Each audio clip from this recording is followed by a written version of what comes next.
Un milliardaire trouve deux filles jumelles sans abri devant la tombe de son père. Elles le regardent et lui disent « Désolé, grand-père, nous sommes venus te voir. » L'homme sourit dans la confusion. « Mais ce n'est pas votre grand-père. » Jusqu'à les mots de la fille, le laisse sans voix. L'automne peignait les arbres en rouge et or quand Nathan Collins poussa la grille en fer du cimetière. Ses pas résonnaient sur le chemin de pierre alors qu'il marchait parmi les pierres tombales. Music, un bouquet de lis blancs fermement tenu dans sa main. Cela faisait exactement 1 an que William Collins, un magnat des affaires, et son père étaient décédés. Nathan ajusta son manteau sombre contre le vent frais. À 35 ans, il dirigeait un empire financier et vivait seul dans un manoir et souriait rarement. C'était l'héritage parfait de William Collins, solide inclus. Alors qu'il tournait dans l'allée des pierres tombales les plus imposantes, Nathan s'arrêta brusquement. Quelqu'un était sur la tombe de son père. Pas des adultes comme il s'y était attendu, mais 2 petites filles. Elles lui tournaient le dos, penchées sur la pierre tombale en marbre noir, où William Edward Collins brillait en lettres d'or. Nathan fronça les sourcils. Les enfants n'étaient pas des visiteurs courants dans cette section exclusive du cimetière, surtout pas des enfants seuls, et ces 2-là semblaient particulièrement déplacés, portant de simples musiques, vêtements usés, les cheveux ébouriffés, sans adultes autour. Musique, il s'approcha lentement, ne voulant pas les effrayer. La plus petite fille, qui ne devait pas avoir plus de 4 ans, plaçait une poignée de fleurs sauvages écrasées au pied de la pierre tombale. L'aîné, peut-être 6 ans, tenait fermement la main de sa sœur. Nathan n'était qu'à quelques pas d'elle quand il entendit clairement la petite voix de la plus jeune fille. « Désolé, grand-père, nous sommes venus te voir. » Il se figea sur place. « Grand-père », ses enfants appelaient en son père leur grand-père. L'aîné s'agenouilla et lissa la terre fraîchement déposée devant la pierre tombale. « Maman n'a pas pu venir, elle est malade. » Nathan s'approcha de quelques pas. Des feuilles sèches craquèrent sous ses chaussures, alertant les filles de sa présence. Elles se retournèrent rapidement, les yeux grands ouverts comme si elles étaient 2 paires de phares. Ce que Nathan vit le fit presque reculer. L'aîné avait des yeux bleus saisissants, exactement la même nuance de bleu qu'il voyait dans le miroir chaque matin. Les yeux de Collins. « Bonjour, Music, dit-il, essayant de garder sa voix calme malgré le tumulte qui se formait dans son esprit. « Vous visitez cette tomba? » L'aîné hocha la tête sans lâcher la main de sa sœur. Toutes 2 le regardèrent avec un mélange de curiosité et de prudence. « Nous sommes venus voir grand-père, dit l'aîné. Nathan sentit une étrange vague traverser son corps. Il regarda la pierre tombale, puis les filles, un sourire confus se formant sur son visage. « Mais ce n'est pas votre grand-père, » il Music dit, pointant la pierre tombale. « C'est William Collins. Il était mon père. » Les filles ne semblèrent pas surprises. Mais en fait, la plus jeune esquissa un petit sourire révélant des dents de lait. « Vous êtes oncle Nathan ?» demanda l'aîné, ses yeux bleus étudiant son visage. Nathan eut l'impression d'avoir reçu un coup de poing dans l'estomac.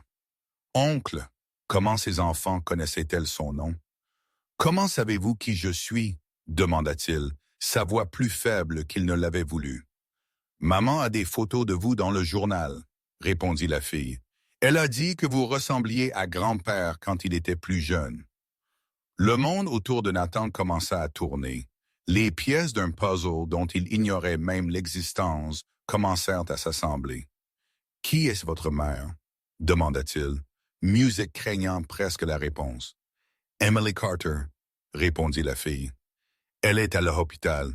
La dame du refuge nous a laissé venir parce que maman a toujours voulu, mais elle ne peut pas. » Les mots de la fille firent tomber le sol sous lui. Emily Carter, un nom qui ne signifiait rien pour lui, mais qui soudain semblait tout signifier. Si William Collins était le grand-père de ses enfants, et Nathan n'avait pas de frères et sœurs, du moins aucun qu'il connaissait.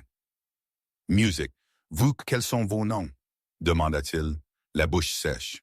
« Je suis Lily, » dit l'aîné, « et elle, c'est Sophie. Nous sommes les petites filles de grand-père Collins. » Nathan regarda la tombe de son père, puis les filles, et de nouveau la tombe. William Collins, l'homme qu'il pensait connaître, Music avait apparemment un autre enfant, un fils ou une fille, et ses enfants seraient ses Music nièces. Vous restez dans un refuge? Demanda-t-il, notant une fois de plus les vêtements usés et l'apparence négligée des filles. Lily hocha la tête. C'est juste pour l'instant, jusqu'à ce que maman aille mieux. Nathan ne put rien dire d'autre. Un tourbillon de questions inonda son esprit. Qui était Emily Carter? Comment connaissait-elle son père? Pourquoi William n'avait-il jamais mentionné une autre famille? Et si ces filles étaient vraiment ses petites filles, cela signifiait que Nathan avait un frère ou une sœur qu'il n'avait jamais connu. En regardant ces deux petites filles, apparemment négligées, Nathan sentit son monde entier trembler. Tout ce qu'il pensait savoir sur sa famille était soudain incomplet. Et le pire, le seul qui pouvait tout expliquer, gisait maintenant silencieusement sous cette froide pierre tombale en marbre. Nathan ne put dormir cette nuit-là. L'image des deux filles dans le cimetière ne le quittait pas. Lily et Sophie, les petites filles de William Collins, ses supposées nièces, assises dans son bureau avec les lumières de Manhattan brillant à travers la fenêtre panoramique. Il fit tourner un verre de whisky entre ses doigts sans boire. Si ces filles étaient vraiment les filles d'une sœur qu'il n'avait jamais su exister, pourquoi son père n'avait-il jamais rien mentionné? William Collins n'était pas connu pour être sentimental, mais cachait une fille entière. Emily Carter, murmura-t-il pour lui-même. Il ouvrit son ordinateur portable et saisit le nom dans un moteur de recherche. Des milliers de résultats apparurent, mais aucun ne semblait pertinent. Il ajouta William Collins à la recherche. Rien de significatif. Après quelques minutes à fixer l'écran, Nathan prit une décision. Il décrocha le téléphone et composa un numéro qu'il utilisait rarement. « Frank, c'est Nathan Collins. J'ai besoin d'une faveur urgente. » Frank Dawson était chef de la sécurité chez Collins Enterprises, un ancien policier que William avait embauché il y a des années. Si quelqu'un pouvait trouver des informations sur Emily Carter, ce serait lui. J'ai besoin que vous trouviez tout sur une femme nommée Emily Carter. Elle a deux petites filles, Lily et Sophie. Il semble qu'elles soignent dans un refuge en ville. Et Frank, musique, soyez discret. Après avoir raccroché, Nathan garda son regard sur la ville à travers la fenêtre. Pourquoi ces filles l'affectaient-elles tant? Peut-être parce que pour la première fois depuis des années, quelque chose avait brisé la bulle de prévisibilité dans laquelle il vivait. Le téléphone portable sonna à 7 heures du matin. Frank avait fait son travail efficacement. « Monsieur Collins, j'ai trouvé votre Emily Carter. Elle a 28 ans, travaille comme infirmière à l'hôpital Mercy. Elle a été admise pendant 3 jours avec une pneumonie. Ses filles Lily 6 et Sophie 4 sont temporairement au refuge Hope à Brooklyn. Êtes-vous sûr que c'est la bonne personne? Demanda Nathan, déjà en train de s'habiller. Positif. J'ai trouvé son acte de naissance. Mère est Margaret Carter, décédée il y a 5 ans, père non répertorié. Nathan sentit un frisson le parcourir. Envoyez-moi tous les détails et l'adresse du refuge. 30 minutes plus tard, Nathan conduisait sa propre voiture à travers le pont de Brooklyn, ce qu'il faisait rarement. Il préférait habituellement utiliser ses chauffeurs, mais aujourd'hui, il avait besoin d'intimité. Il suivit les instructions GPS vers un quartier de vieux bâtiments et de trottoirs fissurés. Le refuge Hope était dans un bâtiment en briques rouges qui avait connu des jours meilleurs. Nathan se gara et prit une profonde inspiration avant de sortir. Que dirait-il? Comment expliquerait-il sa présence? Plus important encore, que ferait-il s'il découvrait que les filles étaient vraiment ses nièces? À la réception, une femme d'âge moyen aux cheveux grisonnants leva les yeux d'une pile de papier. « Puis-je vous aider? »« Bonjour, mon nom est Nathan Collins. Je cherche des informations sur Lily et Sophie Carter. » L'expression de la femme changea instantanément. « Monsieur Collins, les filles ont mentionné qu'elles avaient rencontré quelqu'un au cimetière hier, mais elle le dévisagea. Je n'aurais jamais imaginé que ce serait vous, le Nathan Collins. »« Oui. Eh bien, Elles visitaient la tombe de mon père, expliqua-t-il mal à l'aise avec la reconnaissance. Elles semblaient penser qu'il était leur grand-père. La femme hésita. Je suis Martha Wilson, la directrice du refuge. Pourquoi ne venez-vous pas à mon bureau pour que nous puissions parler? Dans le petit bureau avec des dossiers empilés et une plante flétrie sur le rebord de la fenêtre, Martha indiqua une chaise. Les filles sont arrivées il y a 3 jours lorsque leur mère a été hospitalisée. Emily est seule sans famille proche. Les petites n'avaient nulle part ailleurs où mieux aller. Qu'en est-il de leur père? Demanda Nathan. Martha secoua la tête. Il n'y a pas de père dans le tableau. D'après ce que je comprends, Emily a élevé les filles seules depuis la naissance. Nathan hésita avant sa prochaine question. Madame Wilson, la fille a dit que mon père, William Collins, était leur grand-père. Cela signifie-t-il qu'Emily serait votre sœur? Martha conclut, haussant les sourcils. Je ne connais pas tous les détails, Monsieur Collins, mais Emily a mentionné une fois que sa mère avait une relation avec un homme puissant qui n'a jamais reconnu la paternité. Un nœud se forma dans la gorge de Nathan. J'aimerais les voir, les filles, et j'aimerais aussi des informations sur la façon de trouver Emily à l'hôpital. Martha l'étudia un instant. Les filles sont dans la salle de jeu. Je peux vous y emmener. Quant à Emily, elle est à l'hôpital Mercy, chambre 412. Mais Monsieur Collins, ses enfants ont déjà traversé tant de choses. Si vous ne comptez pas vraiment vous impliquer, il est peut-être préférable de ne pas leur donner de faux espoirs. Ces mots frappèrent Nathan comme une gifle. Je comprends votre inquiétude, mais j'ai besoin de découvrir la vérité. Dans la salle de récréation, environ 10 enfants jouaient sous la supervision d'une jeune femme. Nathan reconnut immédiatement Lily et Sophie assises à une petite table en train de dessiner. Quand elles le virent, les 2 perdieux s'écarquillèrent. Sophie courut vers lui, prenant Nathan par surprise. « Oncle Nathan, vous êtes venu nous voir? » La spontanéité de la fille le prit au dépourvu. Lily s'approcha plus prudemment. « Êtes-vous venu nous emmener voir maman? » demanda-t-elle, l'espoir brillant dans ses yeux bleus, des yeux si semblables aux siens. « Je suis venu voir comment vous allez, » dit Nathan,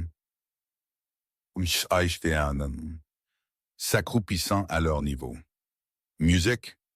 Eh oui, je veux aussi savoir comment va votre maman. » Après 20 minutes à parler avec les filles, Nathan quitta le refuge avec l'adresse de l'hôpital et un étrange sentiment dans la poitrine.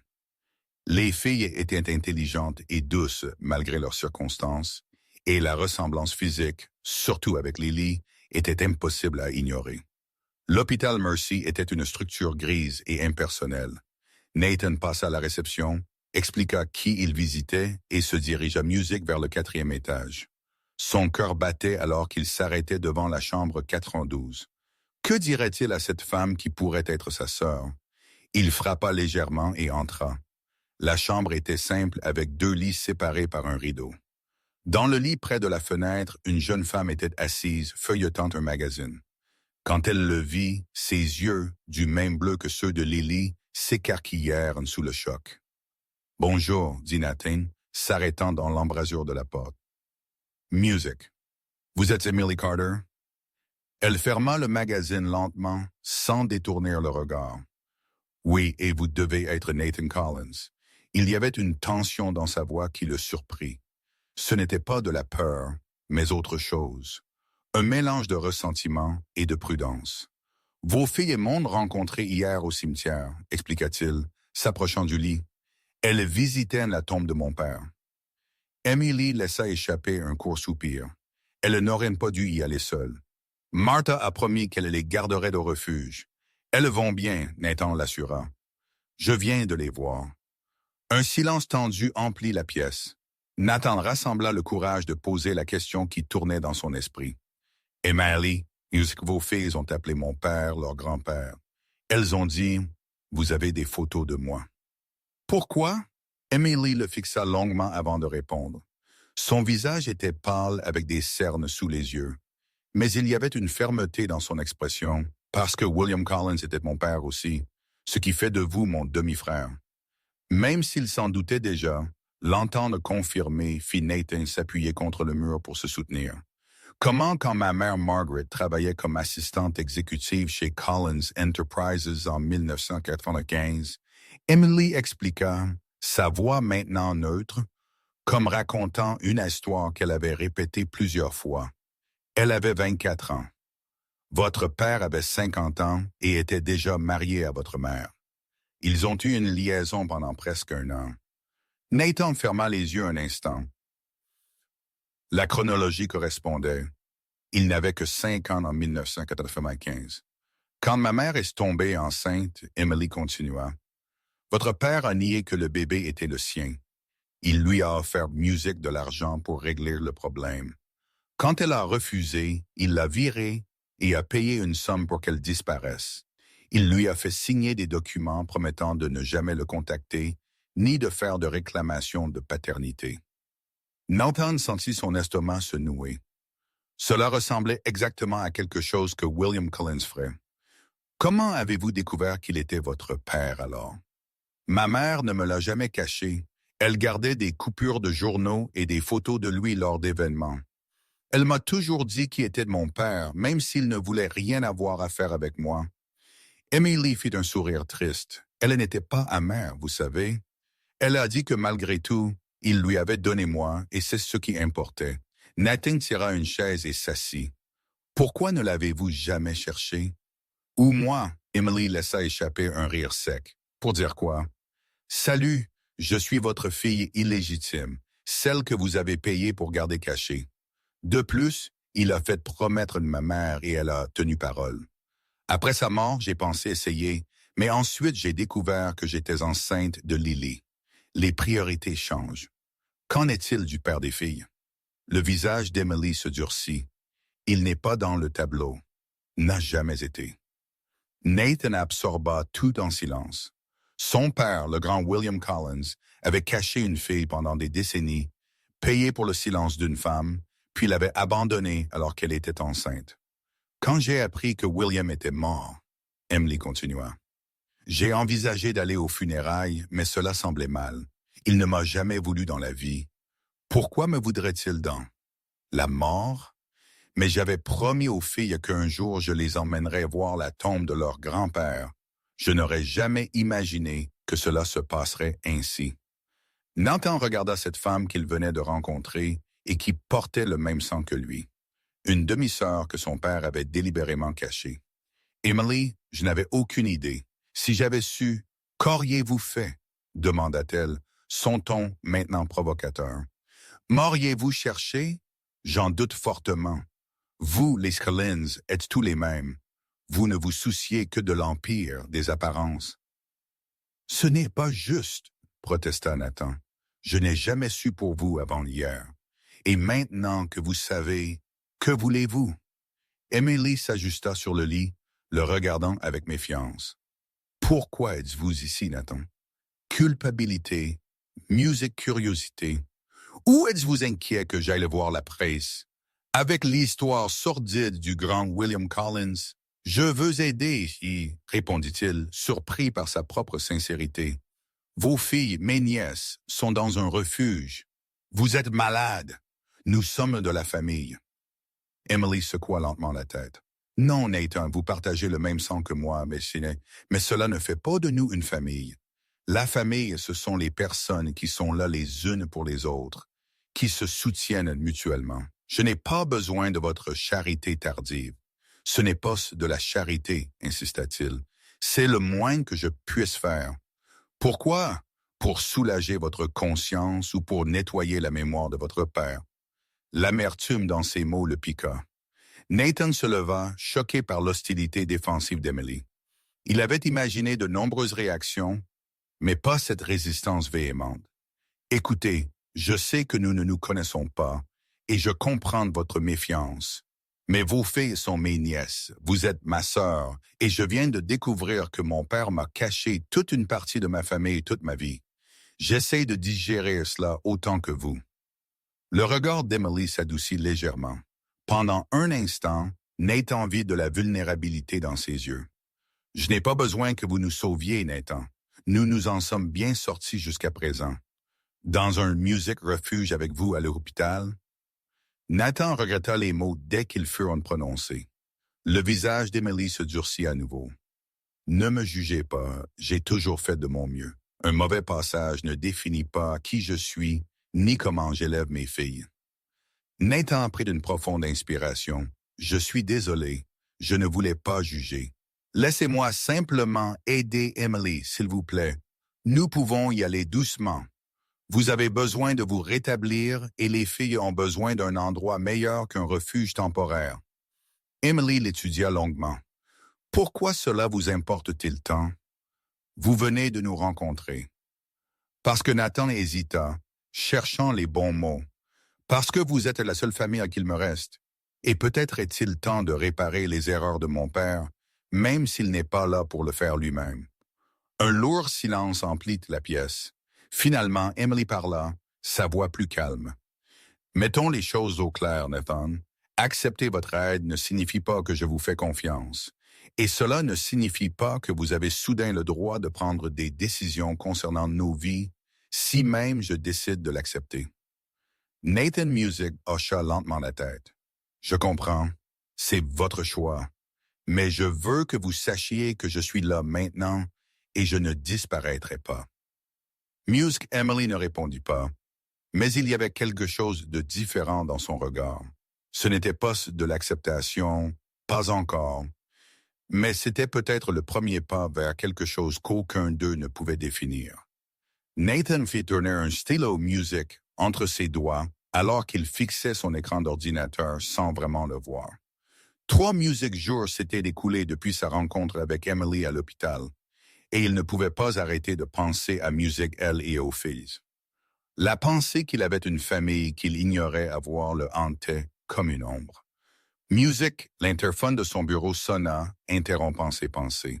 Monsieur Collins, Monsieur Davidson du conseil est Music là pour la réunion de 10 heures.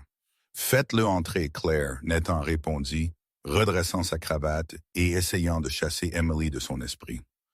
Robert Davidson, directeur juridique de Collins Enterprises depuis plus de 20 ans, Music entra dans le bureau avec sa posture rigide habituelle. 1060, il était l'un des rares cadres à avoir travaillé directement avec William Collins et à être resté après sa mort. Nathan, salua-t-il d'un hochement de tête formel. J'ai reçu votre email concernant les contrats asiatiques, mais je confesse que je suis plus curieux de l'autre, Music question que vous avez mentionné. Nathan lui fit signe de s'asseoir sur la chaise en face de lui. Merci d'être venu, Robert. Oui, j'ai une question délicate à discuter. Davidson posa sa mallette sur la table. Cela a-t-il à voir avec votre enquête sur une femme nommée Emily Carter? Nathan se figea. Comment, Music, savez-vous cela? Frank Dawson m'a parlé hier. Il craignait que vous ne vous fassiez arnaquer par une escroqueuse. Davidson se pencha en avant. Nathan, Music, qui est cette femme? Un instant, Nathan envisagea de mentir, mais quelque chose en lui refusa. C'est la fille de mon père, ma demi-sœur. Le visage de Davidson pâlit visiblement. C'est impossible. Ce n'est pas. William a eu une liaison avec sa mère en 1995. Il l'a payée pour qu'elle disparaisse quand elle est tombée enceinte. Nathan observa attentivement la réaction de l'avocat.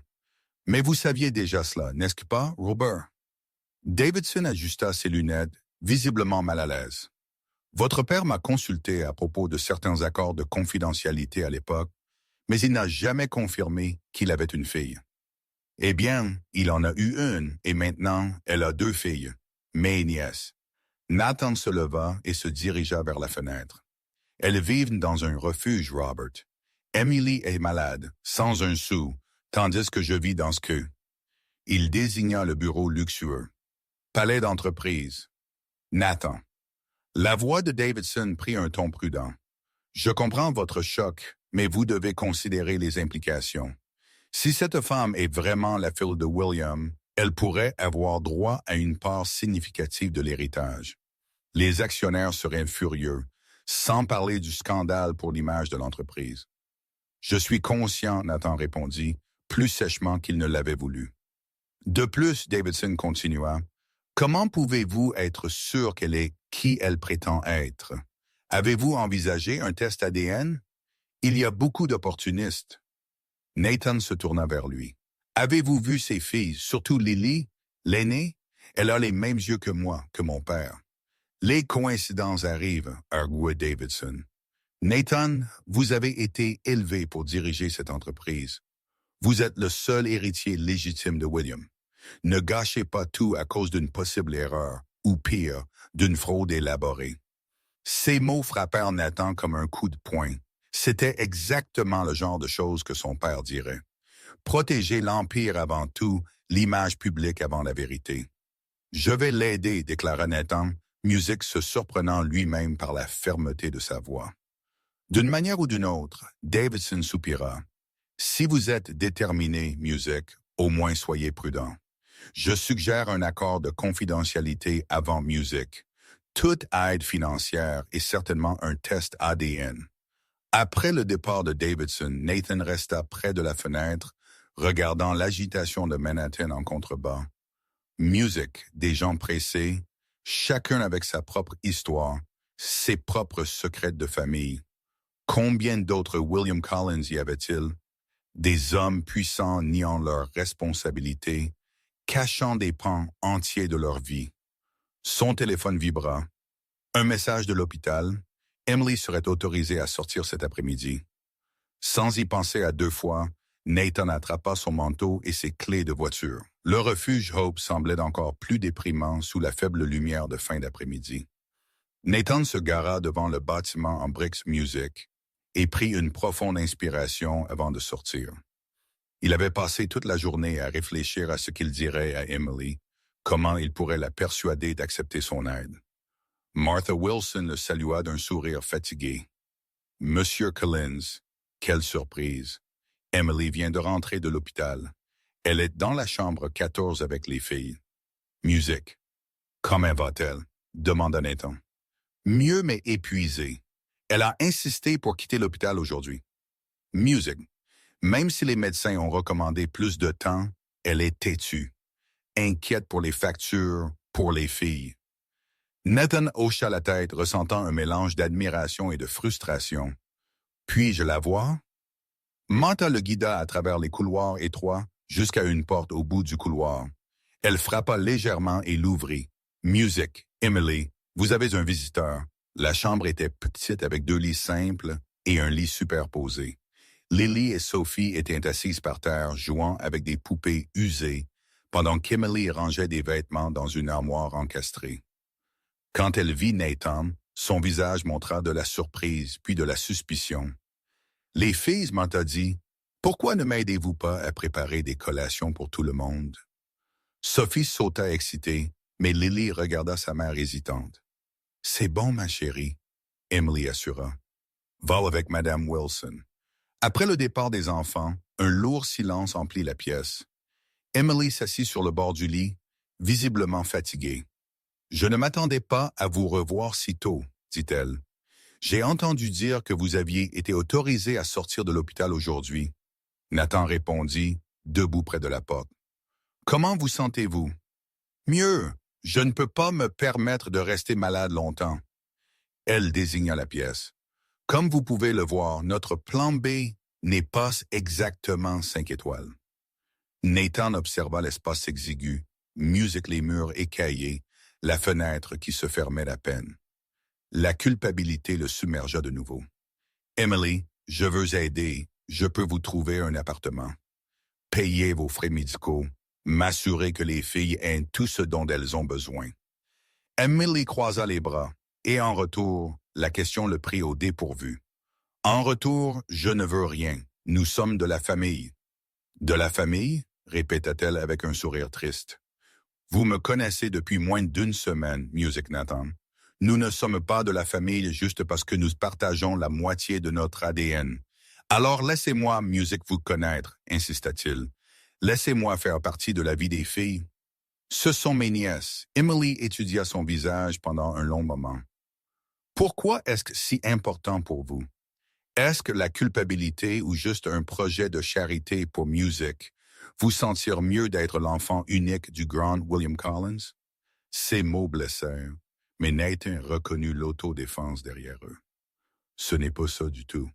Peut-être est-ce en fait égoïste. J'ai passé toute ma vie seule, Emily. Ma mère est partie quand j'avais 10 ans. Mon père était, eh bien, vous savez comment il était. J'ai grandi entouré de gens qui voulaient des choses de moi, pas avec moi. Music, quelque chose dans l'expression d'Emily s'adoucit. Et vous pensez que l'argent va tout arranger, va guérir les blessures que ma mère a portées pendant des années? Donner à mes filles un grand-père qui n'a jamais voulu les connaître. Non, Nathan admis, je sais que ma fortune ne peut pas effacer ce que mon père a fait, ni annuler Music, la souffrance que vous avez traversée, mais elle peut vous donner un meilleur avenir. Emily regarda ses mains, sa détermination toujours visible sur son visage, Music fatigué. Je peux m'occuper de mes filles seules. Je l'ai toujours fait. Je n'en doute pas, Nathan répondit, mais personne ne devrait avoir à tout faire seul. Music, ni vous, ni moi. Un silence tomba entre eux, moins tendu qu'avant. Nathan réalisa qu'il ne pouvait pas forcer Emily à accepter son music aid. Elle avait passé toute sa vie à être forte, à survivre sans le nom des Collins. Sa résistance n'était pas de la simple obstination, c'était de l'autopréservation. Réfléchissez-y, dit-il finalement. Pas pour vous, mais pour Lily et Sophie. Elles méritent plus que cet endroit, plus que de s'inquiéter des factures médicales et du loyer. Emily ne répondit pas tout de suite. Quand elle le fit, Music, sa voix était plus calme. J'y penserai, mais je ne promets rien. Pour Nathan, c'était suffisant pour l'instant. Il posa une carte de visite sur la musique commode. Mon numéro personnel. Appelez-moi quand.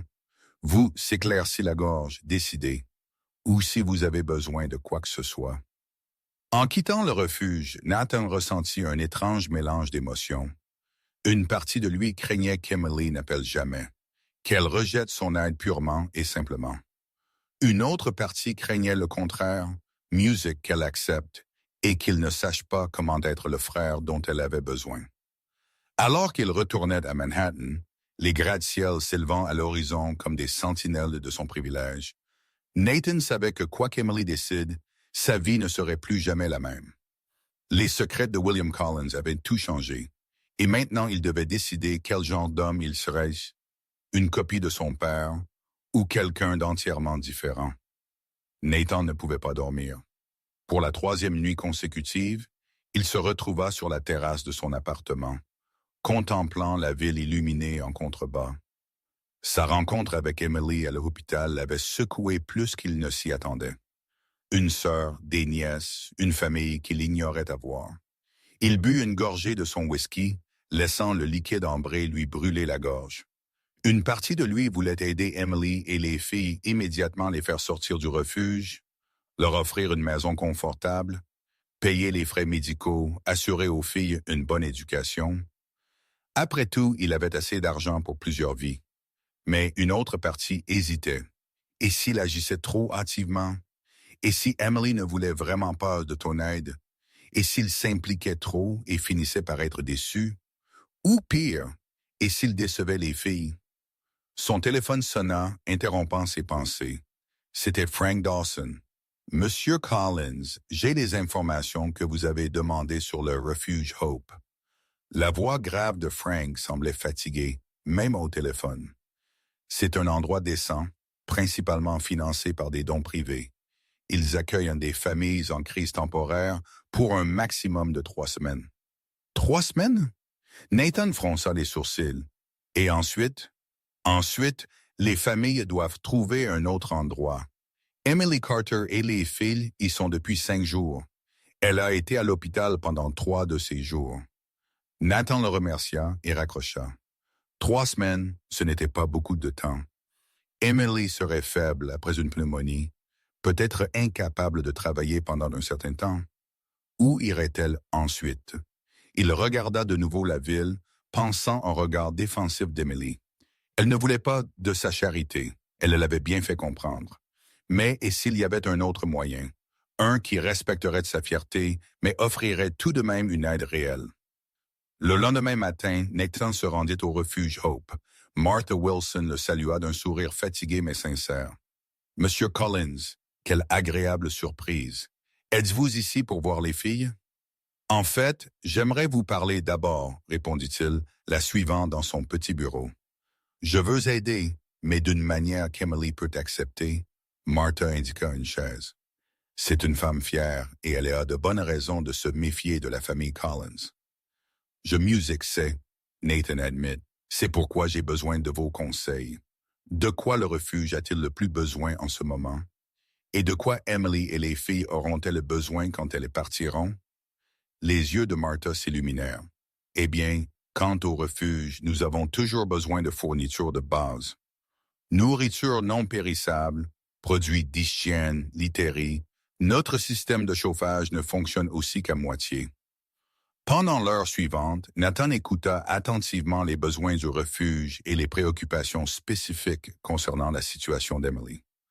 Martha expliqua qu'Emily aurait besoin de temps pour se remettre complètement de la pneumonie, que les filles avaient besoin de stabilité et que trouver un nouvel appartement abordable serait le plus grand défi immédiat. « A-t-elle des économies? » Nathan demanda. Martha soupira. « Presque rien. Les infirmières ne gagnent pas beaucoup et être une mère célibataire de 2. » Music, elle laissa la phrase en suspens. Quand Nathan quitta le bureau de Martha, il avait un plan. Ce ne serait pas facile et Emily résisterait probablement encore, mais c'était un début. Sa première étape fut discrète. Un don substantiel au refuge Hope, spécifiquement destiné à l'amélioration des installations et aux fournitures. Quand Martha essaya de le remercier profusément, il lui demanda de ne mentionner le montant du don à personne, surtout pas à Emily. La deuxième étape fut plus difficile.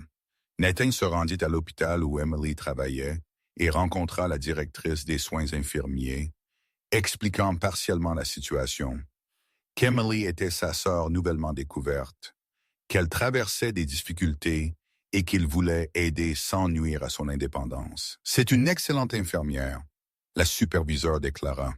« Mais notre département est confronté à des coupes budgétaires.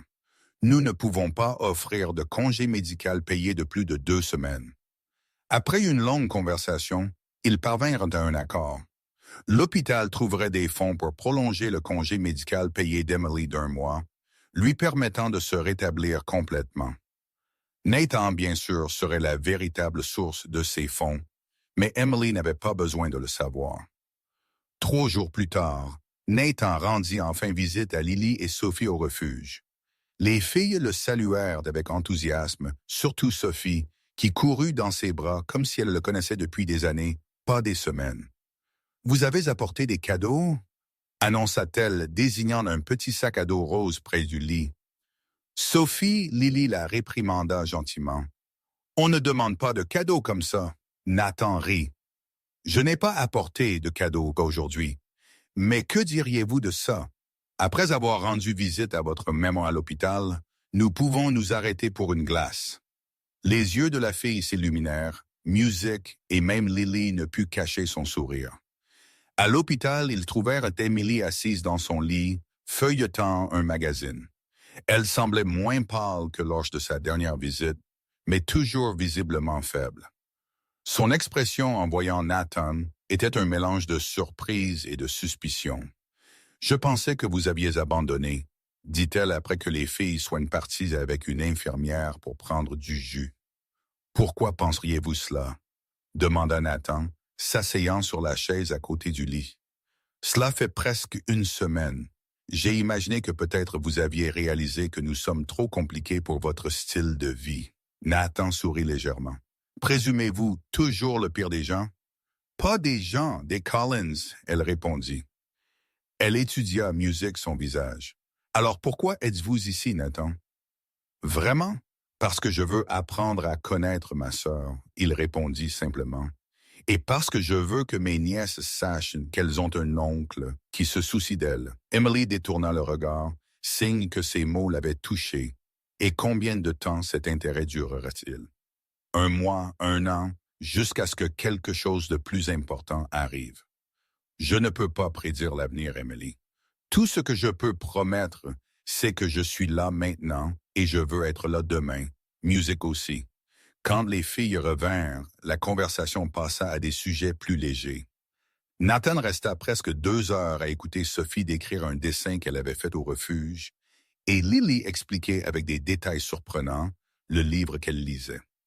Il observa comment Emily interagissait avec ses filles, patiente, aimante, ferme quand il le fallait, et ressentit une admiration grandissante pour cette femme, qui, malgré toutes les difficultés, avait élevé 2 enfants si spéciaux. Comme promis, il emmena les filles pour une glace. Ensuite, tandis qu'il les regardait choisir leur saveur avec une excitation enfantine, il ressentit un étrange sentiment d'appartenance qu'il n'avait jamais connu auparavant. S'éclaircit la gorge. Au cours des 2 semaines suivantes, Nathan établit une routine. Il rendait visite aux filles au refuge presque quotidiennement, apportant souvent de petits cadeaux. Rien d'ostentatoire, juste des livres, des fournitures d'or pour Lily, un petit ours en peluche pour Sophie. Il les emmenait rendre visite à Emily à l'hôpital et occasionnellement lors de courtes sorties, le parc, le zoo, une fois au cinéma. Martha le regardait avec un sourire entendu. « Elle s'attache à vous », remarqua-t-elle un après-midi, alors que les filles jouaient dans la petite cour du refuge. « Je m'attache à elle aussi », Nathan admit, se surprenant lui-même par l'honnêteté de cette déclaration. « Et Emily, commence-t-elle à vous faire confiance ?» Nathan soupira. « C'est compliqué. Parfois, il semble qu'elle le fasse. D'autres fois, j'ai l'impression qu'elle ne fait que tolérer ma présence pour le bien des filles. »« Donnez-lui du temps », Martha conseilla. Emily porte de profondes blessures. Quand Emily fut finalement autorisée à sortir de l'hôpital, Nathan était là pour la récupérer. Elle sembla surprise de le voir, mais ne protesta pas quand il prit son petit sac. « Les filles sont excitées de vous voir, dit-il alors qu'il marchait dans le couloir. Lily a décoré votre côté de la chambre au refuge avec des dessins pour que vous vous sentiez bienvenue. » Une ombre passa sur le visage d'Emily. « Je déteste qu'elle soit coincée dans cet endroit. »« C'est temporaire, » Nathan lui rappela doucement. « Quoi alors? Je n'ai pas l'argent pour un acompte de nouvel appartement. J'ai à peine assez pour le loyer. » Nathan hésita. C'était le moment qu'il attendait, mais il devait être prudent. À ce sujet, commença-t-il prudemment. Peut-être pourrions-nous en parler quand nous serons de retour au refuge. Emily lui lança un regard fatigué, mais hocha la tête.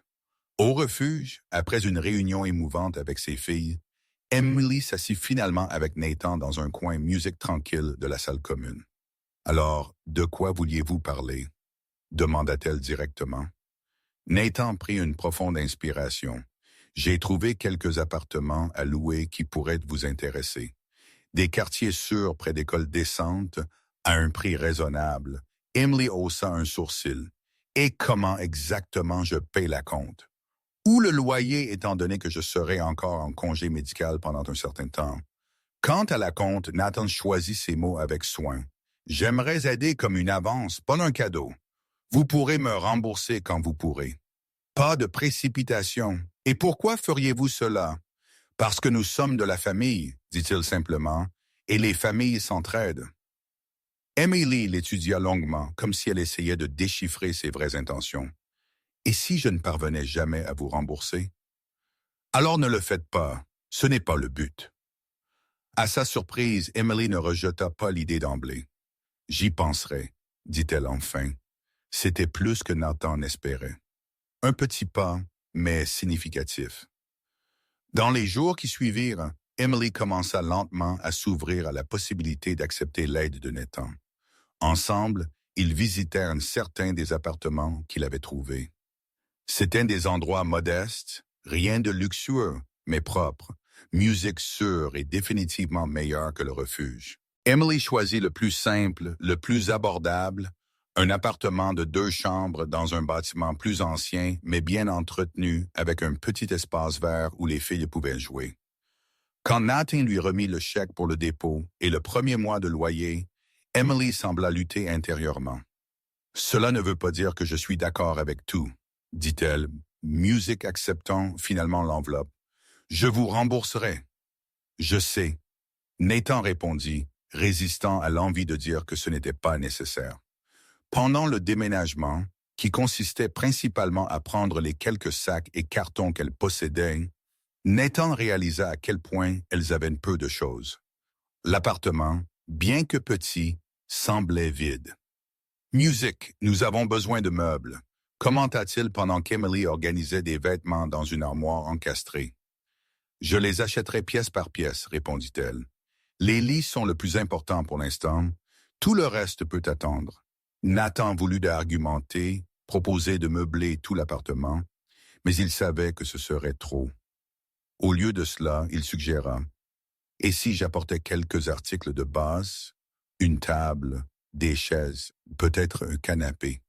J'ai des meubles supplémentaires en entrepôt. » Ce n'était pas entièrement vrai, bien sûr, mais cela sonnait mieux que de proposer d'acheter tout neuf. Emily hésita, mais l'idée que ses filles s'assoient par terre pour manger la fit céder. « Juste le strict nécessaire », insista-t-elle. Le lendemain, Nathan arriva avec un camion de livraison transportant des meubles d'occasion, récemment musique achetée, mais intentionnellement fait pour avoir l'air d'occasion. Une simple table à manger avec 4 chaises, un canapé confortable, une commode pour la chambre des filles et quelques lampes. Emily regarda la livraison avec une expression difficile à lire. « Ceux-ci ont l'air assez neufs pour des extras », commenta-t-elle après le départ des déménageurs. Nathan haussa les épaules, essayant de paraître décontracté. « Ils sont en entrepôt depuis un certain temps. Emily ne le crut manifestement pas, mais à la surprise de Nathan, elle n'argumenta pas. Au lieu de cela, elle dit simplement « Merci ». C'était la première fois qu'elle le remerciait sans réserve, et Nathan eut l'impression d'avoir gagné une petite bataille. Dans les semaines qui suivirent, Nathan continua ses visites régulières, désormais à l'appartement au lieu du refuge. Il apportait de petits cadeaux pour les filles et occasionnellement quelque chose de pratique pour la maison, des serviettes, des ustensiles de cuisine, une nouvelle cafetière, quand il remarqua que celle d'Emily était sur le point de tomber en panne. Chaque cadeau était choisi avec soin pour ne pas ressembler à une démonstration ostentatoire ou à une charité, mais à un geste sincère d'attention. Progressivement, Emily cessa de protester à chaque nouvelle offre. Un soir, après que les filles furent endormies, Emily servit à Nathan une tasse de café dans la petite cuisine. « Pourquoi continuez-vous à revenir ?» demanda-t-elle abruptement. La question prit Nathan par surprise. « Que voulez-vous dire? Vous avez déjà fait plus que suffisant pour soulager toute culpabilité que vous ressentez à propos de ce que votre père a fait. Vous n'avez pas à continuer cela. » « Je ne suis pas ici à cause de la culpabilité, Emily, » il répondit, rencontrant son regard. « Je suis ici parce que vous comptez pour moi. Nous sommes des étrangers. Vous nous connaissez depuis moins de 2 mois. » Nathan but une gorgée de son café, réfléchissant à la façon d'expliquer. « Vous savez, j'ai grandi dans une immense maison avec tout ce que l'argent pouvait acheter, mais je n'ai jamais eu l'impression d'appartenir à quelque part. Mon père travaillait toujours. Ma mère est partie quand j'étais jeune. J'étais juste seul. » Emily l'observa attentivement, son hostilité habituelle momentanément mise de côté. « Quand je suis avec les filles, quand nous sommes tous ici ensemble, même avec toute la tension entre nous, continua-t-il, c'est la première fois depuis longtemps que je ne me sens pas seul. » La sincérité des mots de Nathan sembla surprendre Emily. Elle détourna le regard, sa propre tasse de café blottie dans ses mains. « Elle vous aime beaucoup, » admit-elle finalement. « Surtout Sophie, elle n'a jamais eu de figure masculine constante dans sa vie. » « Est-ce que cela vous dérange? » Emily considéra la question. « Cela me fait peur, » avoua-t-elle. « Et si vous vous lassez de cela, si vous décidez que vous avez des choses plus importantes à faire, elle serait dévastée. Je ne disparaîtrai pas, Emily. C'est ce que tout le monde dit jusqu'à ce que cela arrive, soupira-t-elle. Leur père a promis la même chose.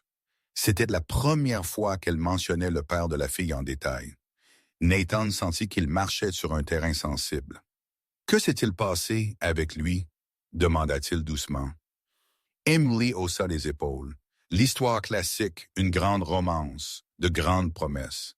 Quand je suis tombée enceinte de Lily, j'ai découvert qu'il était marié. Il a nié que le bébé était le sien. A dit que j'essayais de le piéger. Elle laissa échapper un rire amer. Tel père, telle fille, je suppose. Il semble que j'ai un don pour choisir des hommes comme William Collins. Je suis désolé, Nathan dit sincèrement. J'ai continué seul. Quand Sophie est née 2 ans plus tard, eh bien, disons simplement que je n'apprends pas facilement. Le même homme, avec Emily hocha la tête. Il est revenu en implorant le pardon, disant qu'il avait divorcé, qu'il voulait faire partie de la vie de Lily. Il était convaincant. Son visage se durcit jusqu'à ce que sa femme, la même qu'il n'a jamais divorcée, m'appelle quand j'étais enceinte de 6 mois. Nathan ressentit une colère croissante envers cet homme qu'il ne connaissait même pas. Les filles ont-elles un contact avec lui? Aucun. Il a déménagé hors de l'État peu après, a bloqué mon numéro. La dernière nouvelle que j'ai eue de lui était un avocat offrant un accord pour renoncer aux droits parentaux en échange de moi ne demandant jamais de pension alimentaire. Elle haussa les épaules. J'ai signé. Je ne voulais rien de lui de toute façon. La conversation laissa Nathan pensif. Emily avait toutes les raisons d'être méfiante. D'abord abandonnée par son père, puis par le père de ses enfants. Des hommes qui promettaient et échouaient. Je ne suis pas comme eux, dit-il finalement. Tout le monde dit qu'ils ne sont pas comme les autres, Emily répondit. Mais son ton était plus las que cynique. Alors je devrais le prouver, Nathan déclara. Jour après jour, quand Nathan quitta l'appartement cette nuit-là, il sentit qu'il comprenait enfin mieux la résistance d'Emily. Il était aussi plus déterminé que jamais à lui montrer qu'on pouvait lui faire confiance, qu'il ne disparaîtrait pas comme les autres hommes dans sa vie. Sur le chemin du retour, son téléphone sonna à plusieurs reprises. Son avocat, essayant de le joindre avec des nouvelles urgentes sur les implications légales de son implication avec Emily et les filles. Mais pour la première fois de sa vie professionnelle, Nathan éteignit son téléphone portable, déterminé à ne rien laisser interférer avec ce qui comptait vraiment. Demain, il s'occuperait des avocats et de leurs préoccupations. Ce soir, il voulait juste se souvenir du regard sur le visage des filles quand il promit qu'il reviendrait le week-end pour aider à assembler la petite bibliothèque qu'il avait apportée et le rare moment précieux où Emily lui sourit sans réserve alors qu'il disait au revoir. Petit pas, petit geste de confiance. Ce n'était que le début, mais pour Nathan, cela signifiait tout. C'était un samedi matin parfait. Ciel bleu, température agréable, une légère brise printanière. Nathan attendait sur le parking de l'immeuble d'Emily, tapotant ses doigts sur le volant du SUV qu'il avait loué spécialement pour la journée. Il avait envoyé un message 2 jours plus tôt, invitant Emily et les filles à passer la journée ensemble. À sa surprise, après 24 heures de silence, elle répondit d'un simple « D'accord ». Quand Emily apparut avec les filles, Nathan ne put s'empêcher de remarquer à quel point les enfants avaient l'air différent de la première fois qu'il les avait vus au cimetière. Leurs vêtements, bien que simples, étaient propres et bien entretenus. Lily avait ses cheveux en une queue de cheval soignée et Sophie portait une robe jaune à pois qui la faisait ressembler à un petit rayon de soleil. « Oncle Nathan !» cria Sophie, courant vers lui. Au cours des derniers mois, elle était devenue encore plus affectueuse. Lily suivit derrière avec des pas plus réservés, mais il y avait un sourire sur son visage. Emily vint en dernier, visiblement hésitante. « Alors, où allons-nous? » « C'est une surprise, » Nathan répondit, ouvrant la portière de la voiture.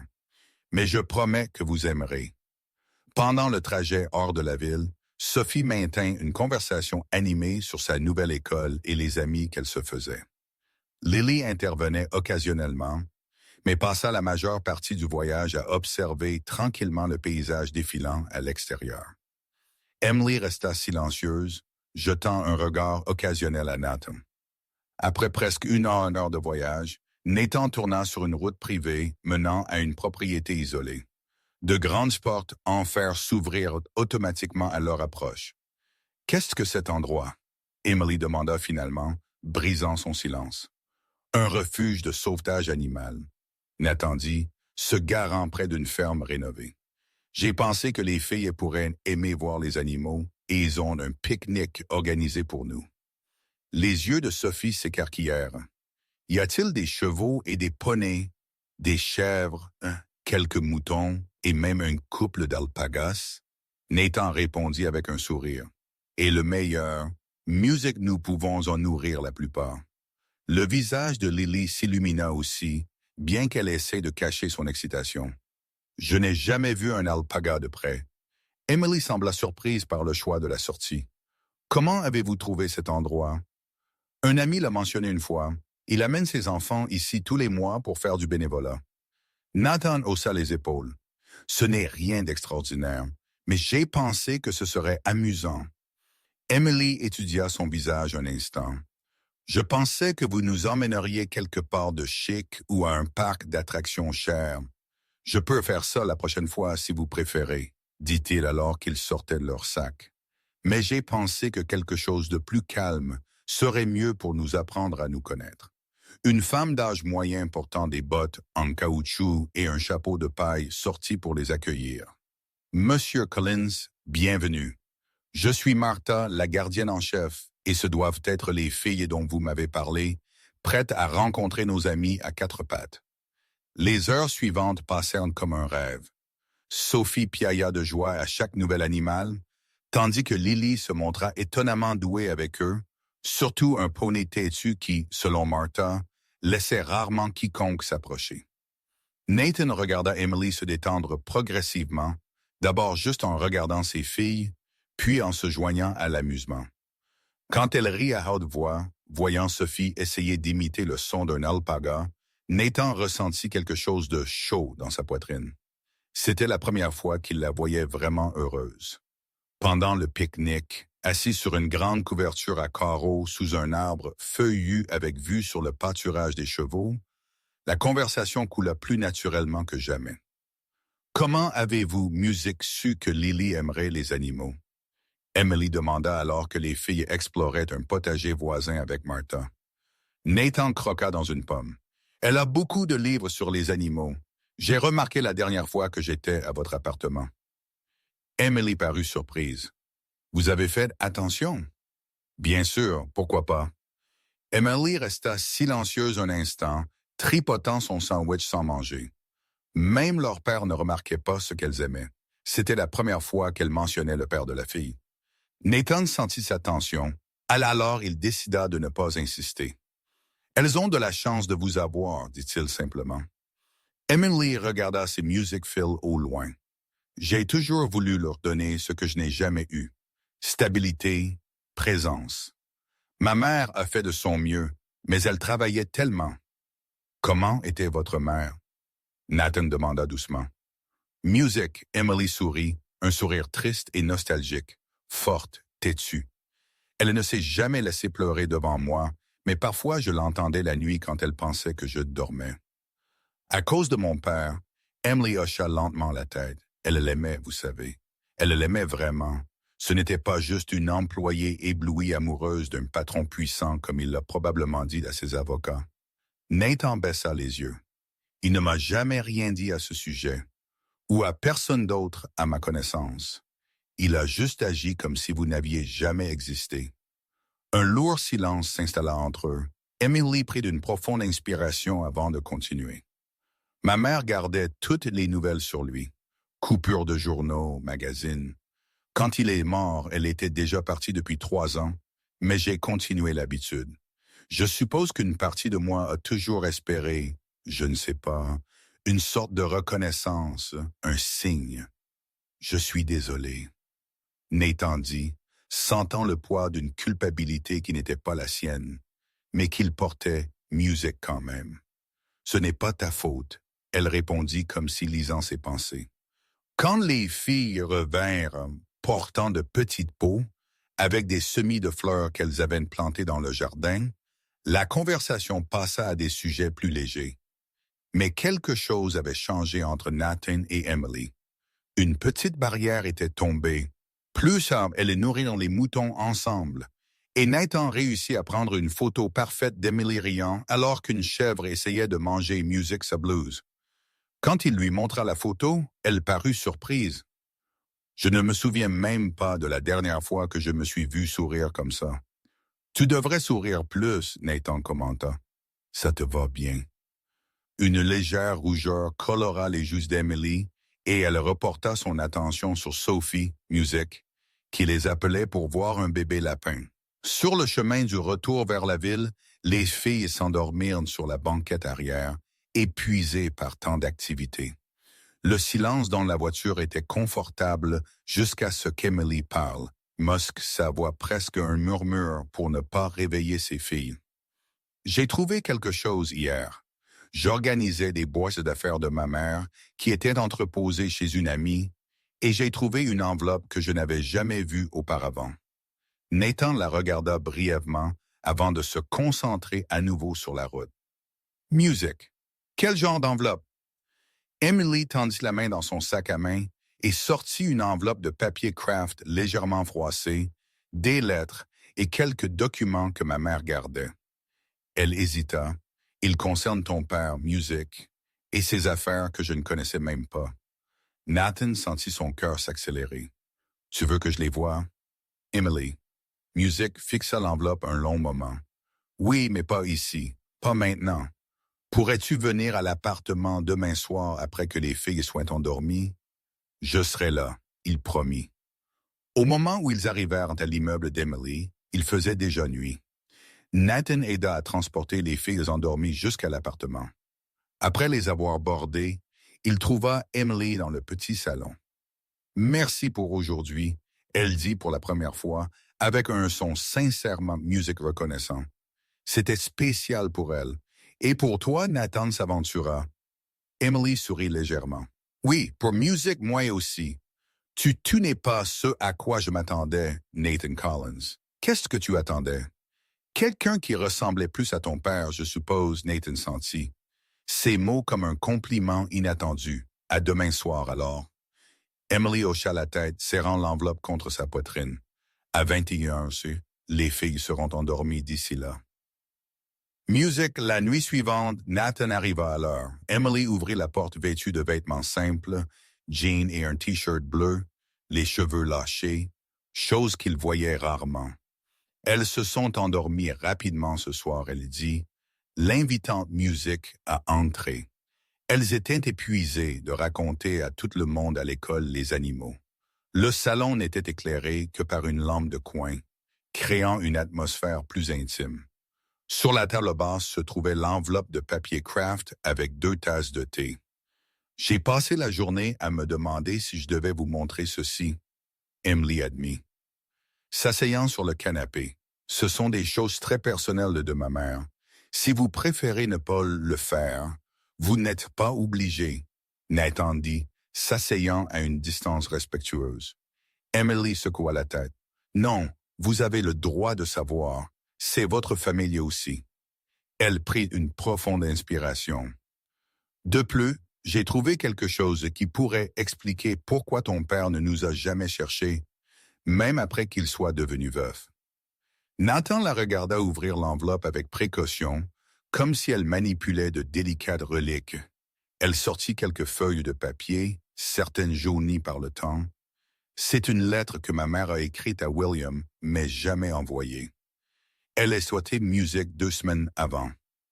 Elle a été renvoyée, Emily expliqua, tendant la lettre à Nathan, dont les mains tremblèrent légèrement en la prenant. L'écriture était délicate et claire.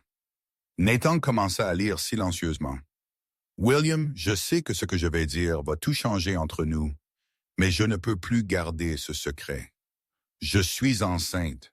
Je sais que ce n'est pas ce que nous avions prévu. En fait, nous n'avons jamais rien prévu au-delà de ces moments volés dans ton bureau et cet hôtel Music à Chicago. Mais c'est arrivé et maintenant nous devons décider quoi faire. Je t'aime, William. J'ai été discrète sur notre relation comme tu l'as demandé. Je comprends ta position, ta famille, mais ce bébé fait partie de nous deux, et je ne peux pas prétendre qu'il n'existe pas. La lettre continuait, alternant entre déclarations d'amour et plaidoyer pour la compréhension. Nathan sentit une boule dans sa gorge en imaginant la jeune femme écrivant ces mots pleins d'espoir, ne sachant pas quel sort l'attendait. Il ne l'a jamais envoyé, Emily expliqua. Elle a décidé de lui dire en personne. C'est à ce moment-là qu'il lui a offert de l'argent pour résoudre le music problème. Nathan rendit la lettre, se sentant honteux des actions de son père. « Je suis désolé. » « Il y a plus, » Emily continua, ramassant un autre document. C'est l'accord de confidentialité qu'elle a signé. Regarde la clause 3. Nathan examina le document juridique reconnaissant le format standard utilisé music par les avocats de son père. La clause 3 stipulait que Margaret Carter ne pouvait en aucun cas contacter un membre de la famille Collins, y compris William lui-même, sa femme ou son fils. Si elle violait l'accord, elle devrait rendre tout l'argent plus une pénalité.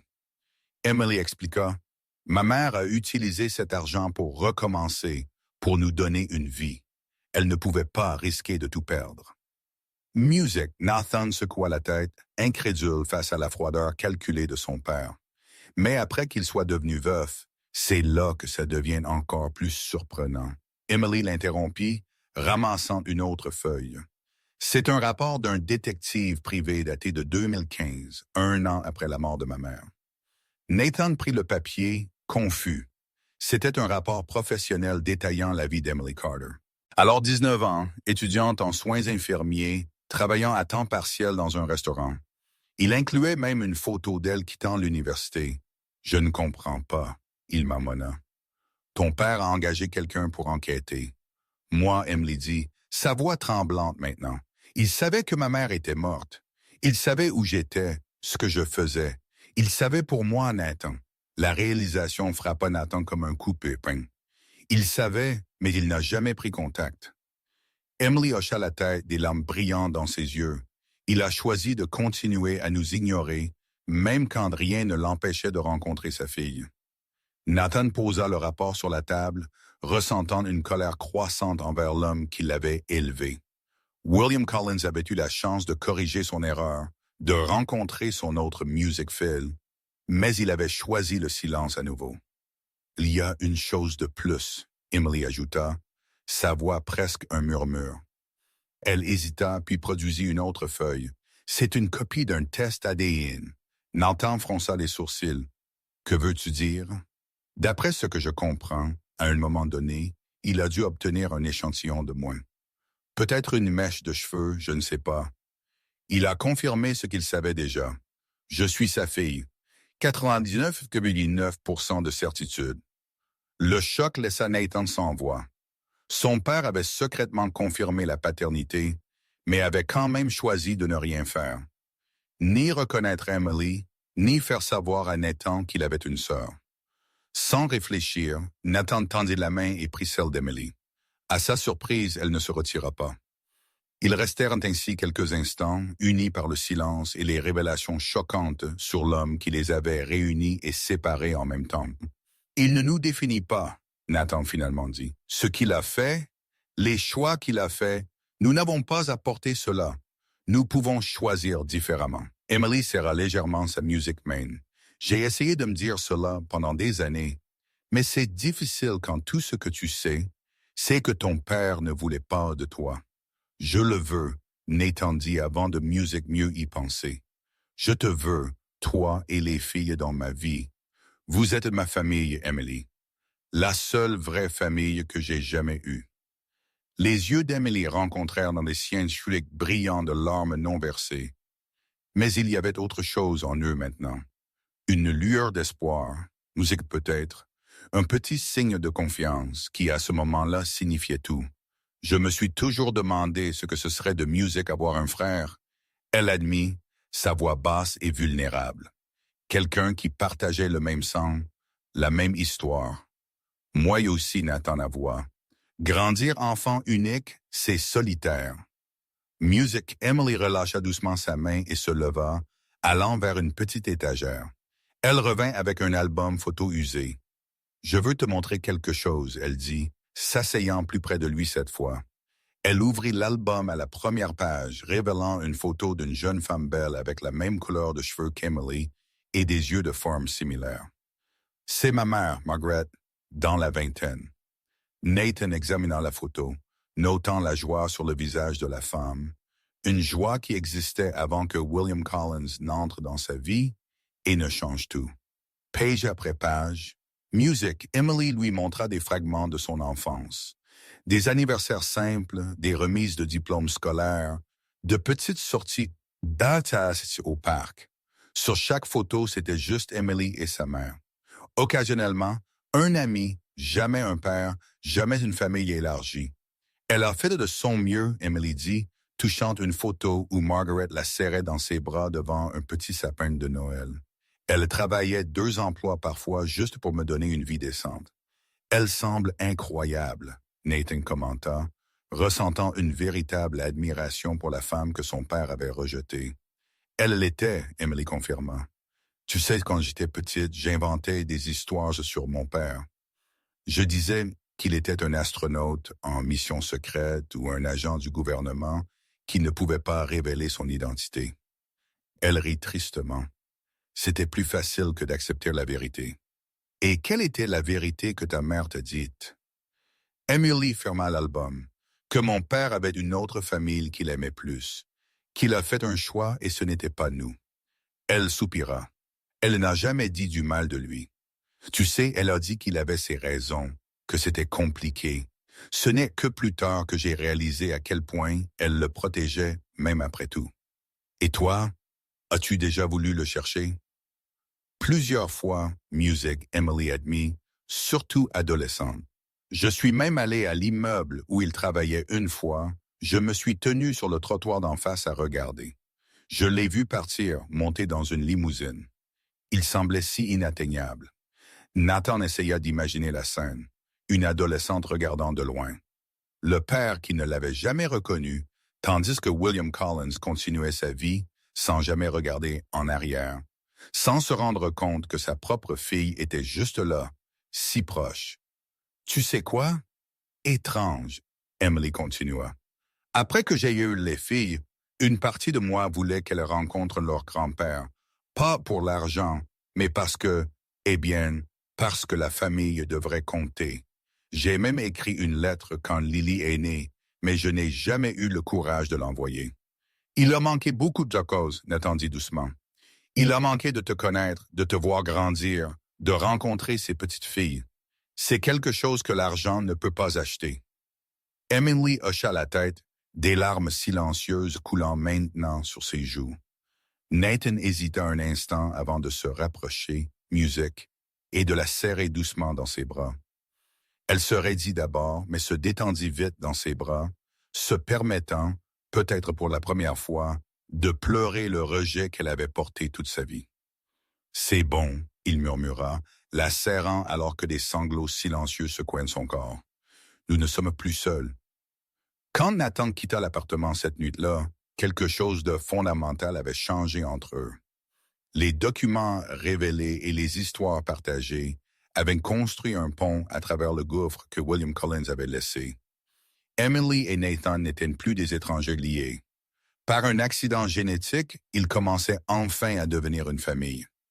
Et alors qu'il rentrait chez lui, Nathan réalisa que pour la première fois depuis longtemps, il ne se sentait plus seul au monde. Les petites filles qu'il avait rencontrées au cimetière et la sœur qu'il ignorait avoir remplissaient lentement le vide que William Collins avait laissé dans sa vie. Ce n'était qu'un début, un premier geste de confiance sincère, mais pour Nathan, cela signifiait tout. Nathan regarda la ville à travers la fenêtre de son bureau.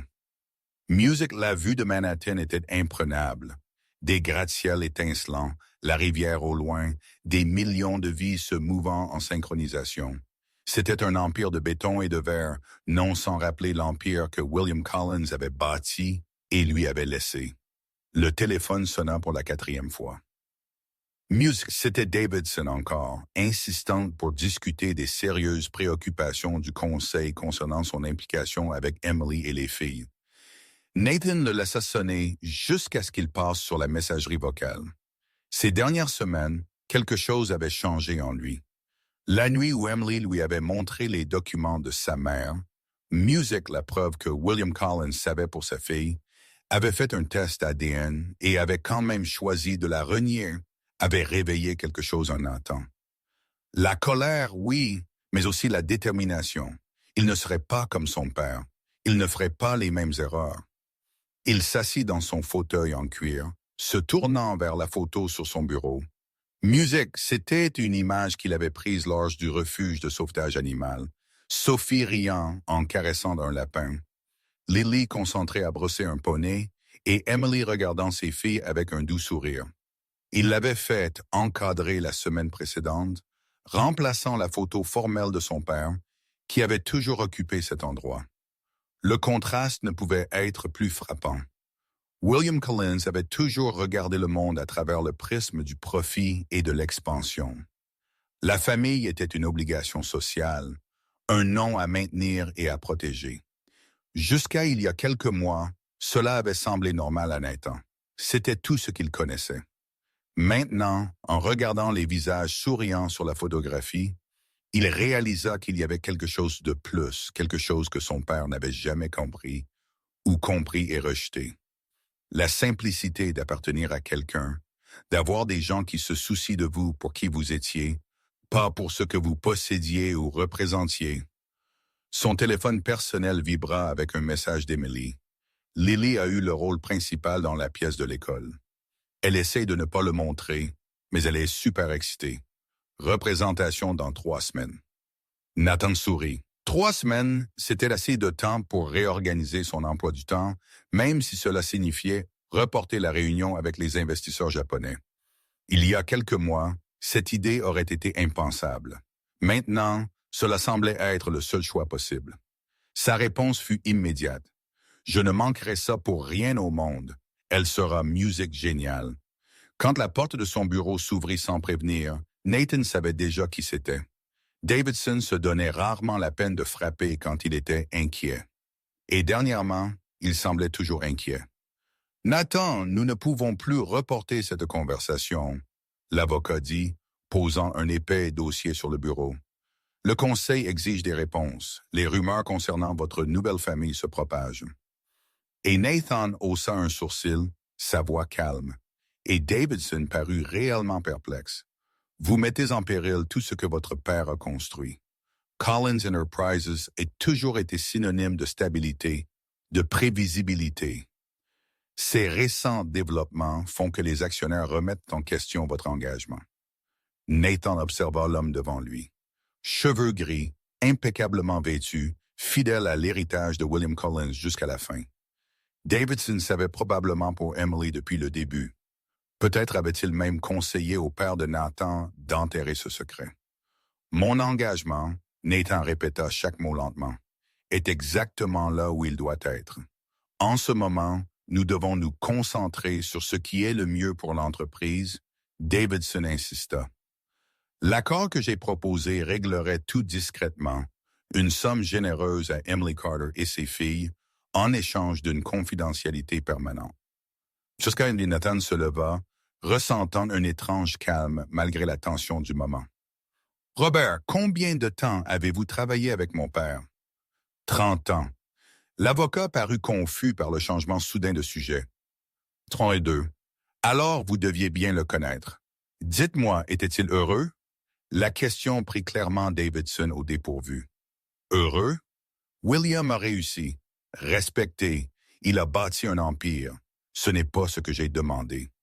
Davidson ajusta sa cravate. Mal à l'aise. Son bonheur venait des réalisations, Nathan.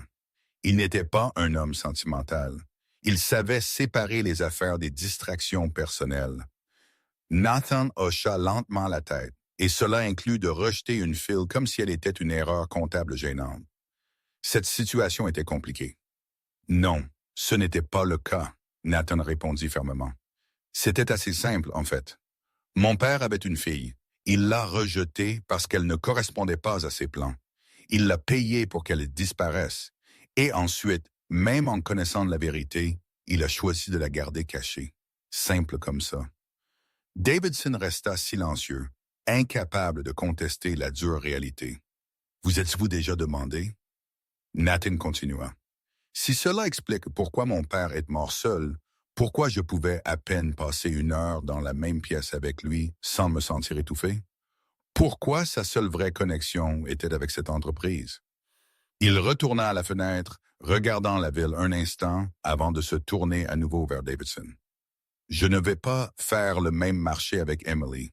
Je n'y vais pas payer pour garder ma propre. Sœur et nièce silencieuse comme un sale secret qui doit être caché. Nathan, sois raisonnable. Nous parlons de l'héritage de ton père. Exactement. Nathan interrompit. Son héritage, pas le mien, Uzik. Et je commence à réaliser que je ne veux peut-être pas le porter de la même manière que lui. L'avocat pâlit. Qu'est-ce que cela signifie? Nathan ramassa la photo sur le bureau, regardant à nouveau les visages souriants avant de répondre « Music ». Cela signifie que je serai à la réunion du conseil d'administration demain et je vais leur dire la vérité. Toute la vérité, que William Collins avait une autre fille, que j'ai une sœur et 2 nièces, et que j'ai l'intention de les reconnaître publiquement comme faisant partie de la famille Collins. Music Davison parut horrifié. Vous ne pouvez pas être sérieux. Les actionnaires, nous paniquerons. La presse transformera cela en un cirque. Probablement, Nathan accepta avec un calme qui le surprit lui-même. Mais pour la première fois de ma vie, j'ai l'impression de faire la bonne chose. Pas seulement la chose attendue. Et si le Conseil vote contre vous, s'il menace votre position, la question resta en suspens entre eux. Nathan savait que c'était une réelle possibilité. Les hommes et les femmes du conseil d'administration de Collins Enterprises Music étaient de la génération de son père, conservateur, soucieux des apparences, averses aux risques personnels. Alors peut-être est-il temps de reconsidérer ce qui compte vraiment. Il répondit finalement. Cet immeuble, cette entreprise, où les gens qui, par miracle, sont entrés dans ma vie et m'ont montré qu'il y a quelque chose de plus. Davidson secoua la tête, voyant la détermination sur le visage de Nathan. Ils seront tous là demain, prêts à remettre en question chaque décision que vous avez prise ces derniers mois. Je serai prêt, Nathan répondit. Après le départ de l'avocat, Nathan regarda à nouveau la photo dans sa main. La peur était toujours là, bien sûr. Peur d'échouer en tant que frère et oncle, peur de perdre ce que son père avait construit, peur de ne pas être assez fort pour maintenir cette nouvelle vision de la famille qu'il essayait de créer. Mais pour la première fois, la peur ne semblait pas paralysante, car maintenant il y avait quelque chose de plus grand en jeu. Il prit son téléphone et envoya un message à Emily. « Puis-je venir ce soir? J'ai quelque chose d'important à te dire. » Sa réponse fut rapide. « Bien sûr. Les filles les demandent quand tu viens. Sophie a fait des biscuits à son cours de cuisine et en a gardé pour toi. » Nathan sourit. Des biscuits probablement tordus et brûlés. Music fait par une enfant de 4 ans. Quelque chose de si simple, de si insignifiant pour la plupart des gens, mais pour lui à ce moment-là, cela semblait la chose la plus importante au monde. Il jeta un dernier coup d'œil à la vue sur la ville avant de prendre son manteau. L'Empire Collins serait toujours là demain, quelle que soit l'issue de la réunion. Mais ce soir Music, il y avait des biscuits qui l'attendaient, une pièce de théâtre scolaire à célébrer et une famille, sa famille, à protéger. Et pour la première fois, le chemin à parcourir semblait parfaitement clair. La pluie tombait doucement tandis que Nathan et Emily marchaient dans le parc près de son appartement.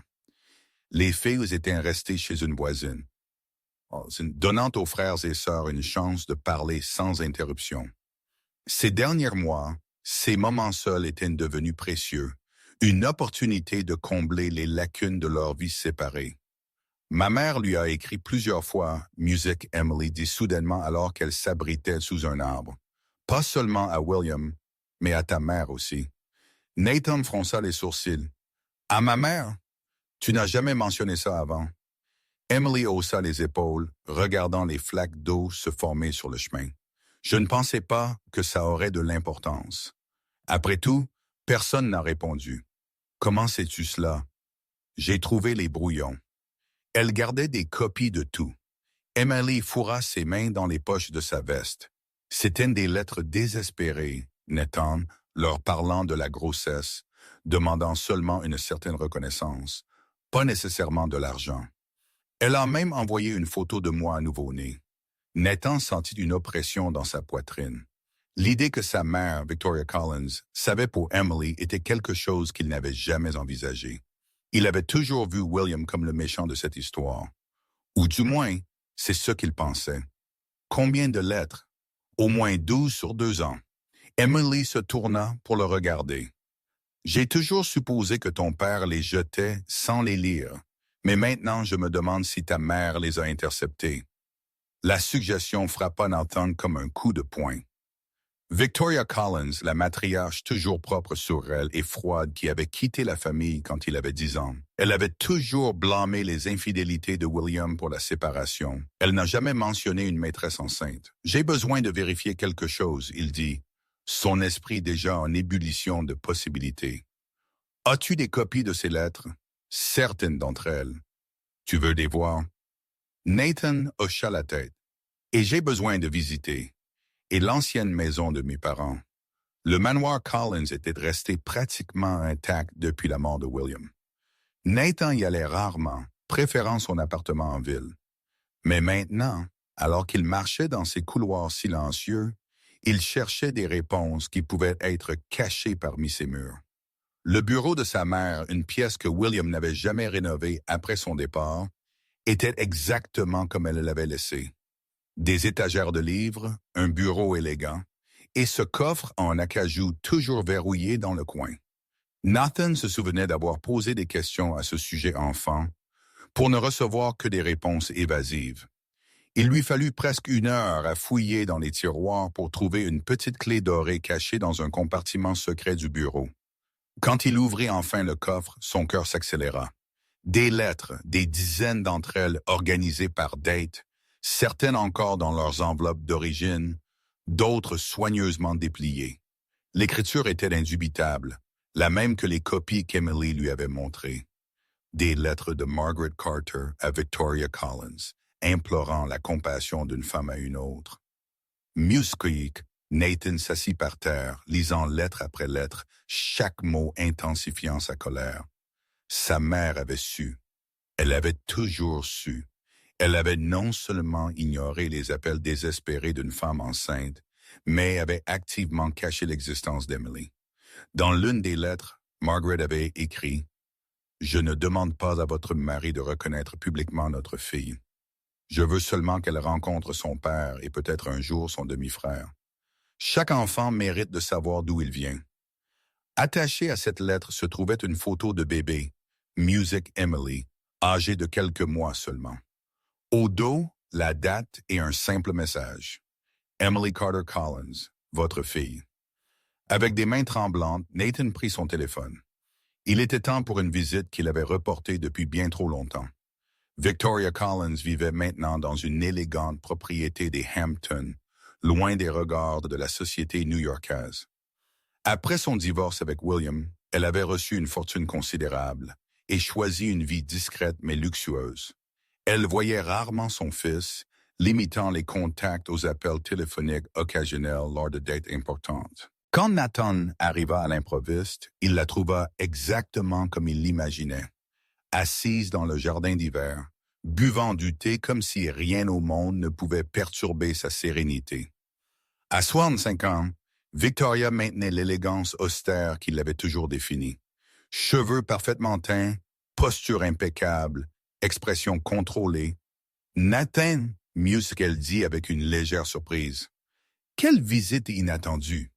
Il ne répondit pas au baiser formel qu'elle lui offrit. Au lieu de cela, il posa un paquet de lettres sur la table à thé. « Qu'est-ce que c'est ?» Elle demanda, bien que ses yeux révélassent qu'elle savait déjà. « Des lettres de Margaret Carter, toutes adressées à vous, toutes concernant Emily, la fille que mon père a eue avec elle, ma demi-sœur. » Victoria prit une gorgée de son thé, comme si elle avait besoin de temps pour organiser ses pensées. « Je vois que vous avez fouillé dans de vieilles affaires. Vous n'allez pas le nier, alors? » Nier quoi exactement? Sa voix resta calme, presque clinique. Que votre père a mis enceinte une secrétaire, qu'elle a essayé d'utiliser l'enfant pour obtenir de l'argent. C'est une vieille histoire, Nathan. La froideur de sa réponse alimenta davantage la colère de Nathan. Elle ne voulait pas d'argent. Elle voulait juste qu'Emily rencontre son père, qu'elle sache qui il était. Victoria se déplaça sur sa chaise, le rencontrant enfin du regard. Elle voulait bien plus que ça.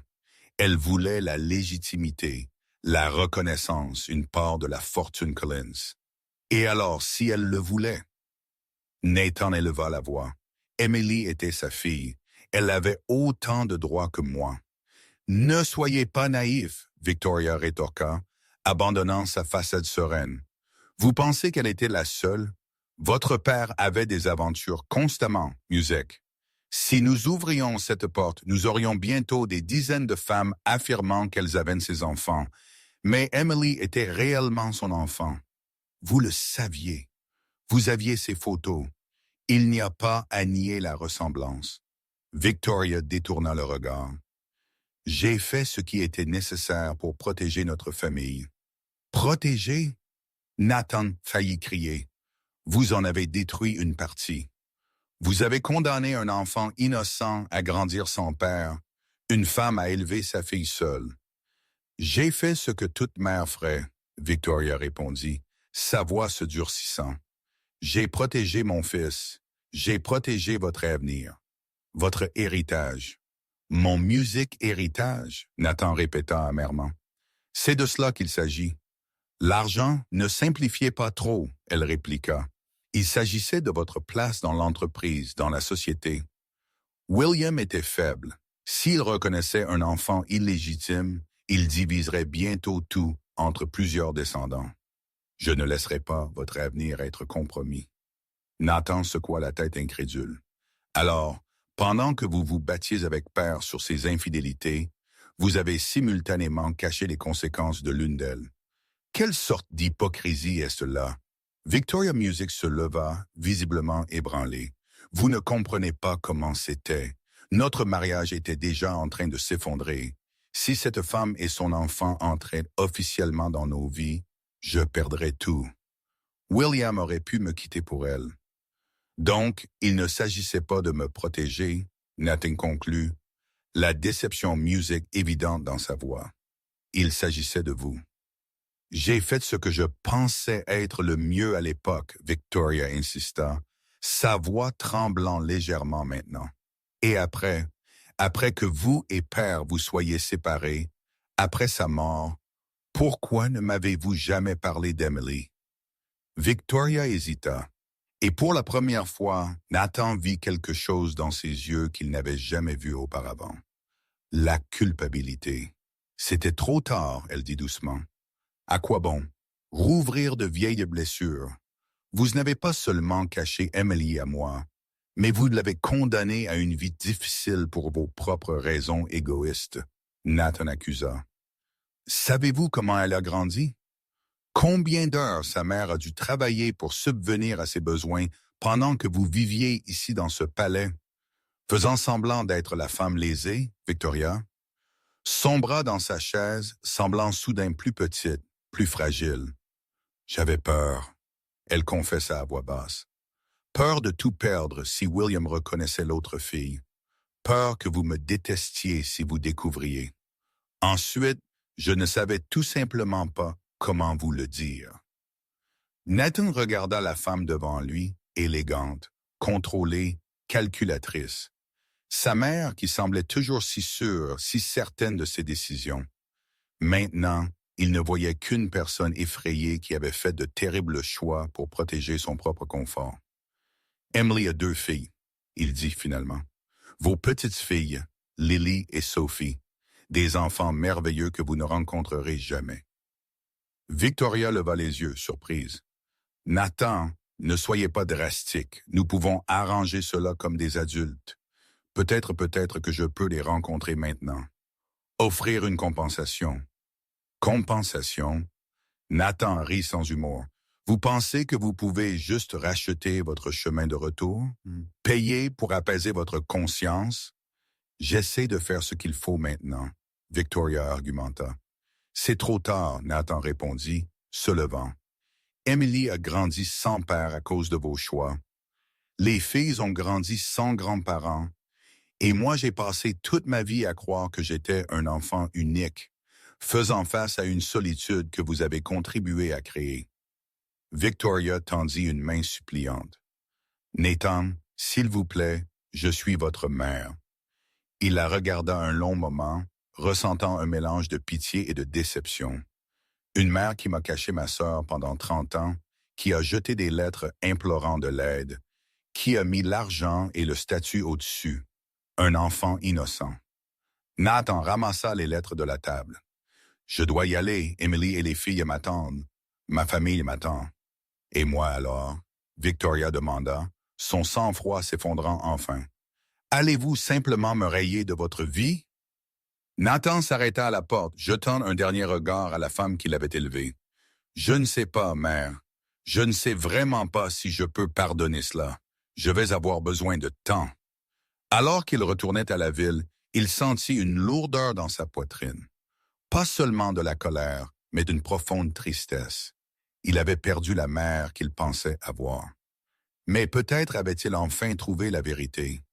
Et la vérité, aussi douloureuse soit-elle, était le premier pas vers la construction de quelque chose de nouveau, quelque chose d'honnête, quelque chose de meilleur que ce que ses parents avaient créé. La pluie martelait les fenêtres de l'appartement de Nathan alors qu'il fixait la ville à travers la vitre embuée. 3 jours s'étaient écoulés depuis sa confrontation avec sa mère, et ces mots résonnaient toujours dans son esprit. Assis dans la semi-obscurité, éclairé seulement par la faible lueur d'une lampe, il faisait tourner un verre de whisky dans sa main sans boire. Son téléphone vibra pour la 10e fois ce jour-là. Victoria encore. Tous les appels précédents étaient passés sur la messagerie vocale, comme celui-ci. À côté du téléphone éparpillé sur la table basse se trouvaient les lettres, témoins silencieux de 30 ans de mensonges soigneusement construits. La sonnette retentit, le tirant de ses sombres pensées. Ouvrant, il trouva Emily tenant un parapluie dégoulinant. « Tu ne réponds pas à ton téléphone », elle dit simplement. Les filles s'inquiètent, moi aussi. Nathan s'écarta, la laissant entrer.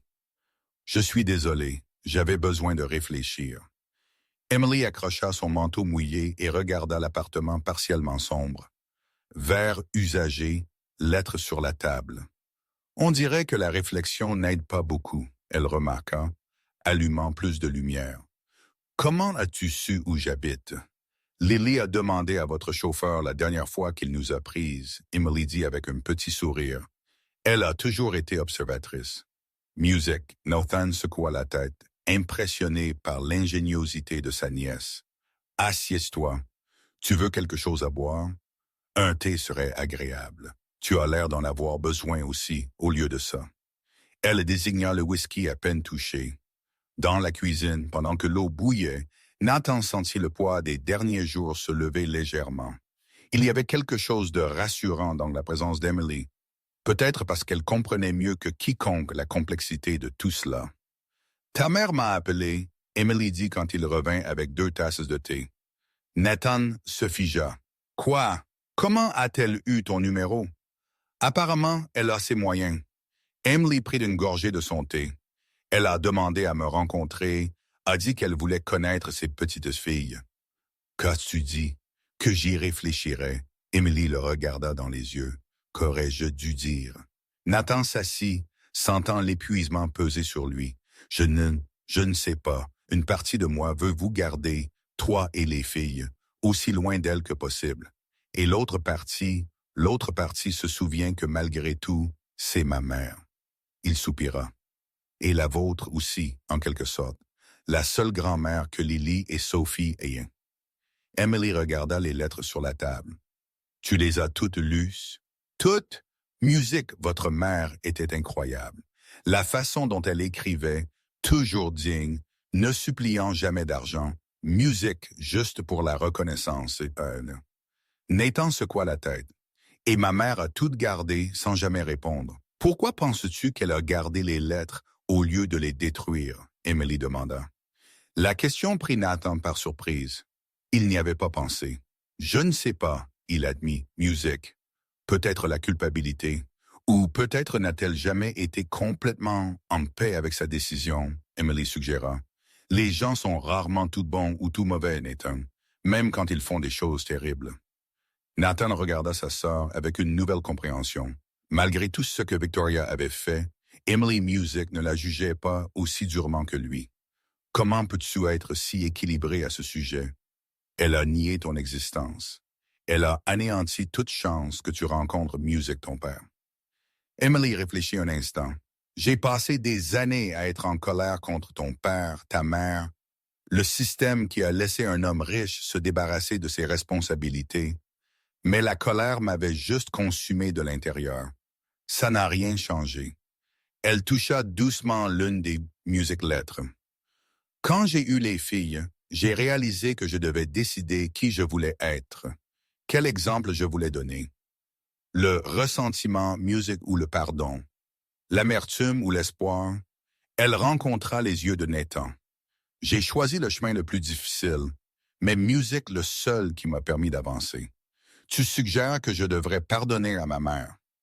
Je suggère que tu as besoin de traiter tes sentiments avant de prendre une décision finale, Emily répondit.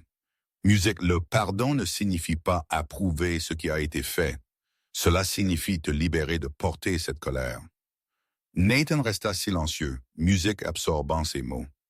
Après quelques instants, il demanda « Comment vont les filles?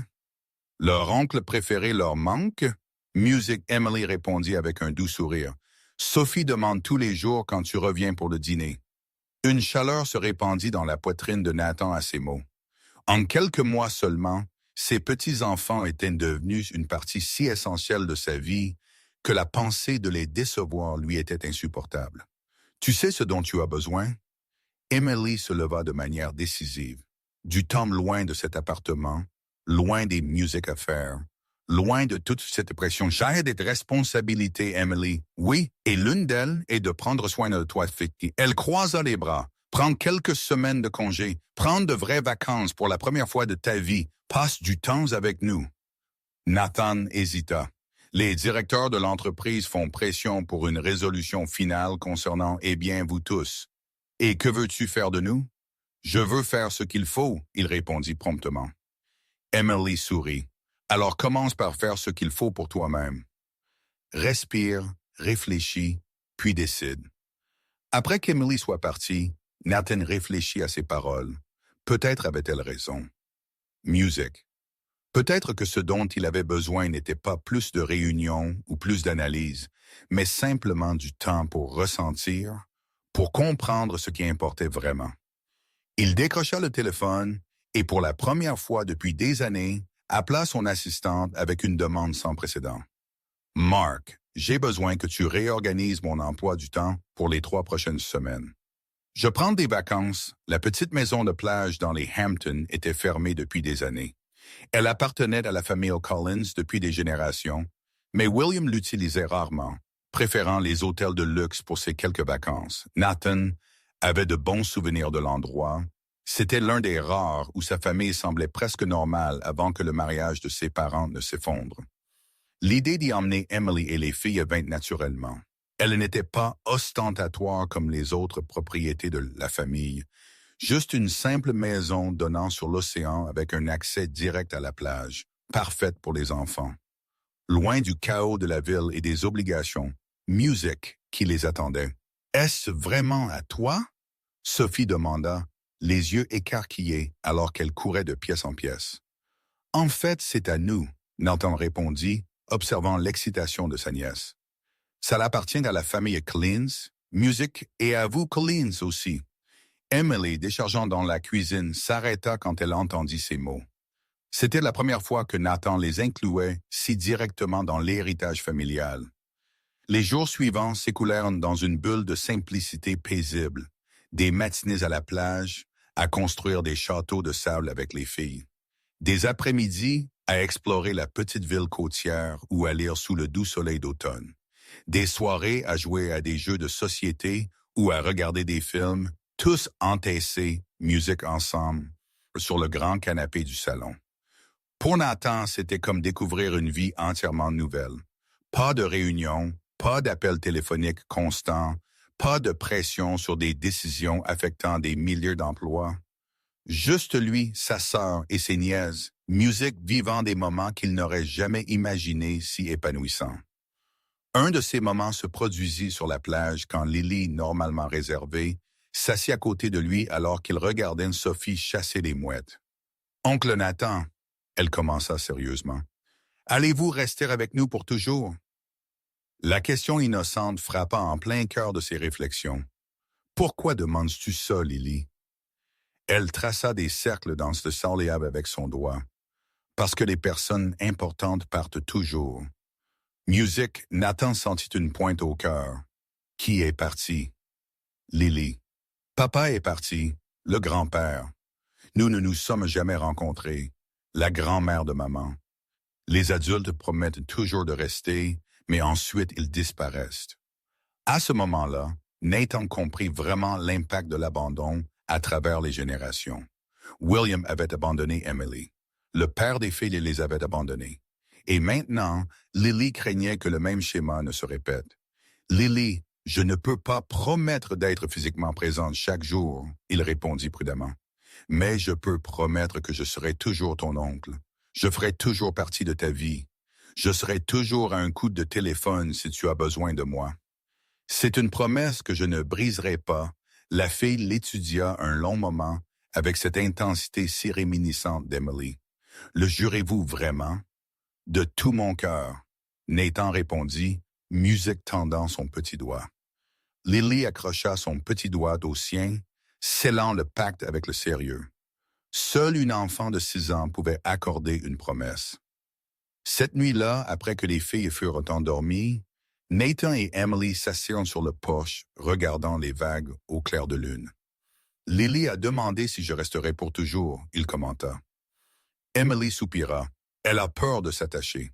Après le départ de leur père, elle est devenue plus prudente avec ses sentiments. « J'ai promis que je serai toujours dans sa vie, » Nathan dit. « C'est une promesse que j'ai l'intention de tenir. » Emily sourit. « Je sais que tu musique le fera. Tu n'es pas comme eux, Nathan. Tu n'es pas comme notre père ou le père des filles. Comment peux-tu être si sûr que tu ne me connais que depuis quelques mois? Parce que je les ai vus.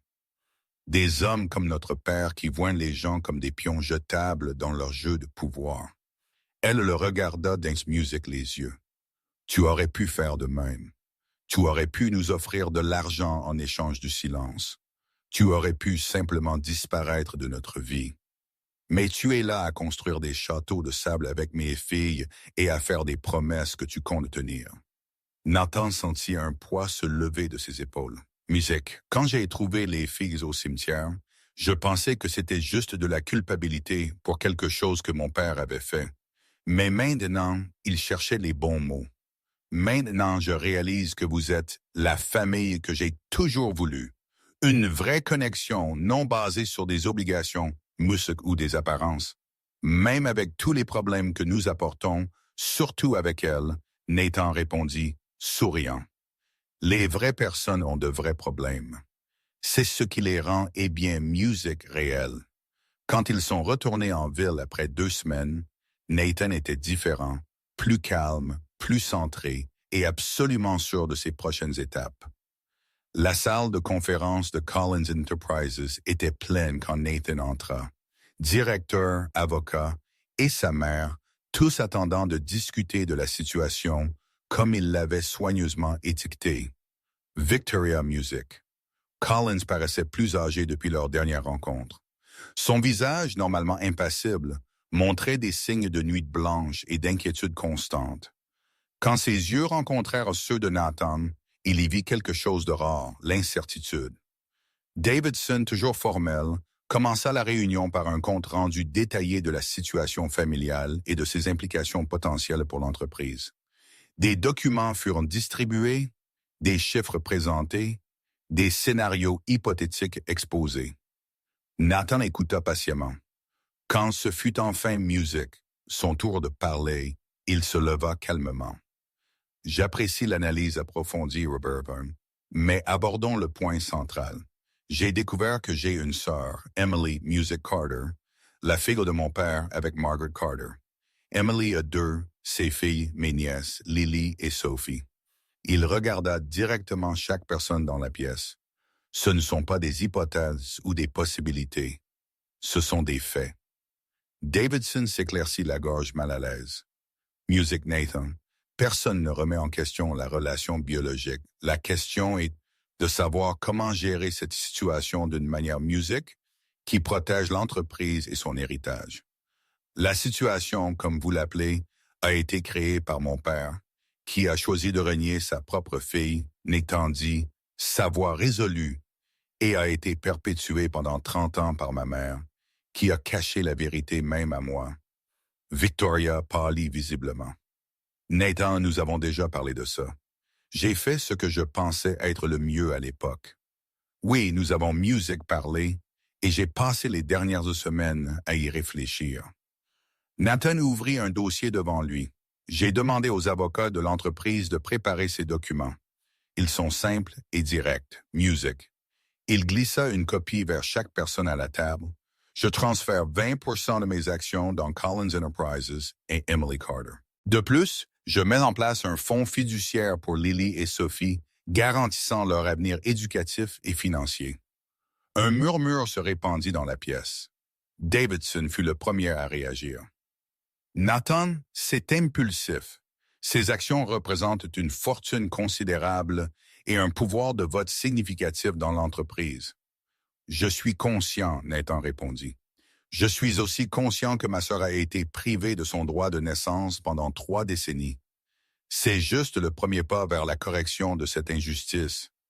Victoria se leva, son calme habituel se brisant enfin. Théo ne peut pas faire ça. Pensez à l'entreprise, à l'héritage de votre père. Je pense à son héritage, Nathan répondit calmement. Et je décide quelle partie j'en veux conserver et quelle partie a besoin d'être corrigée. Il se tourna vers sa mère. Pendant des années, vous et père avez bâti un empire basé sur des secrets et des sacrifices personnels. Vous avez gagné beaucoup d'argent, mais avez perdu bien plus de votre humanité. Je ne suivrai pas le même chemin. Les directeurs commencèrent à exprimer leurs objections, parlant de l'impact sur les cours des actions, la perception du public, l'instabilité potentielle pour l'entreprise. Nathan écouta patiemment, puis parla à nouveau. Ma décision est prise. Les documents sont préparés et seront déposés aujourd'hui. Vous pouvez travailler avec moi pour faciliter cette transition, ou je peux trouver une nouvelle équipe de direction qui le fera. Music, la fermeté de sa voix fit taire même les opposants les plus virulents. Un par un, les directeurs et les avocats commencèrent à quitter la pièce jusqu'à ce qu'il ne reste plus que Nathan et Victoria. « Pourquoi faites-vous cela ?» Elle demanda, sa voix plus vulnérable qu'il ne l'avait jamais entendue. « Est-ce pour me punir ?» Nathan secoua la tête. « Il ne s'agit pas de punition, mère. Il s'agit de faire ce qui est juste, de créer un autre genre de famille et de moi. » Victoria parut soudainement fragile. « Ai-je encore une place dans cette nouvelle famille que vous créez ?» Nathan ressentit un conflit intérieur. Une partie de lui voulait rompre tous les liens avec la femme qui lui avait menti toute sa vie, mais il se souvint des mots d'Emily sur le pardon, sur le choix du chemin le plus difficile. « C'est à vous de décider, » il répondit finalement. « Si vous êtes prête à connaître Emily et les filles sincèrement, sans jugement ni manipulation, peut-être y a-t-il un chemin à suivre. » Victoria hocha lentement la tête, des larmes non versées dans les yeux. « Quand puis-je les rencontrer? » « Quand elles seront musique prêtes, » Nathan répondit, « et cela pourrait prendre du temps. La confiance ne se reconstruit pas du jour au lendemain. » Une semaine plus tard, Nathan gara sa voiture devant une élégante maison dans une rue tranquille de Brooklyn. Ce n'était pas un manoir, mais une maison spacieuse et confortable avec une petite cour avant et un jardin, parfaite pour une famille avec 2 jeunes enfants. Emily attendait sur le trottoir, l'incrédulité inscrite sur son visage alors qu'elle regardait la maison. « Vous plaisantez, n'est-ce pas? » elle demanda quand il s'approcha. Nathan lui tendit un dossier. Titre de propriété, clé, tous les documents nécessaires. La maison est à votre nom. Emily secoua la tête, visiblement émue. Nathan, c'est trop. D'abord, les actions de l'entreprise, maintenant ça. Ce n'est pas trop, il l'interrompit doucement. C'est ce qui aurait dû être à vous depuis le début. Une juste part de l'héritage Collins. Je ne sais pas quoi dire. Dites que vous accepterez que vous quitterez cet appartement exigu et que vous donnerez aux filles un jardin pour jouer, leur propre chambre, un quartier sûr. Emily regarda à nouveau la maison, puis son frère. Pourquoi? Pourquoi faites-vous tout cela? Nathan sourit. Parce que nous sommes une famille. Parce que Lily et Sophie méritent la stabilité. Et parce que vous méritez un nouveau départ. À ce moment-là, les filles sortirent de la voiture en courant. Sophie s'accrocha immédiatement aux jambes de Nathan, tandis que Lily regardait Music la maison avec de grands yeux. « Allons-nous vivre ici, oncle Nathan? » Sophie demanda, sautant d'excitation. « Oui, princesse, c'est votre maison maintenant. » Lily s'approcha prudemment. « Pour toujours, il confirma, se souvenant de la promesse qu'il avait faite sur la plage. Emily sourit finalement, cédant à l'émotion du moment. « Voulez-vous nous faire visiter, ancienne propriétaire? » Alors qu'ils montaient le chemin, Nathan sentit une calme certitude s'installer dans son cœur. Collins Enterprises continuerait, s'adaptant aux changements qu'il avait mis en marche. Sa mère aurait le temps de réfléchir à ses choix et peut-être un jour de construire des ponts avec la famille qu'elle avait reniée. Quant à lui, il comprenait enfin où résidait son véritable héritage. Pas dans les bâtiments portant le nom Collins, pas dans les comptes bancaires ou les actions de l'entreprise, mais dans les liens qu'il tissait avec ces trois personnes qui étaient entrées dans sa vie si inopinément. Dans Lily avec sa sagesse précoce et ses yeux observateurs, dans Sophie avec sa joie contagieuse et ses câlins spontanés, et dans Emily, la sœur dont il ignorait avoir besoin, dont la force et la capacité de pardon l'inspiraient à être une meilleure personne. En regardant les filles courir de pièce en pièce, s'exclamant devant leur nouvelle chambre et la balançoire dans le jardin, Nathan réalisa qu'il avait trouvé quelque chose de bien plus précieux que toute fortune. Un endroit où il appartenait vraiment. Une famille construite non par obligation ou par le sang seul, mais par choix, par effort, par amour véritable. C'était un nouveau départ pour eux tous, un avenir libéré des secrets et des mensonges du passé, un chemin enraciné dans la confiance qu'ils avaient soigneusement cultivée. Conversation après conversation, moment après moment, Emily s'approcha de lui alors qu'il regardait les filles explorer le jardin. « Merci », elle dit simplement, sa voix pleine d'émotion.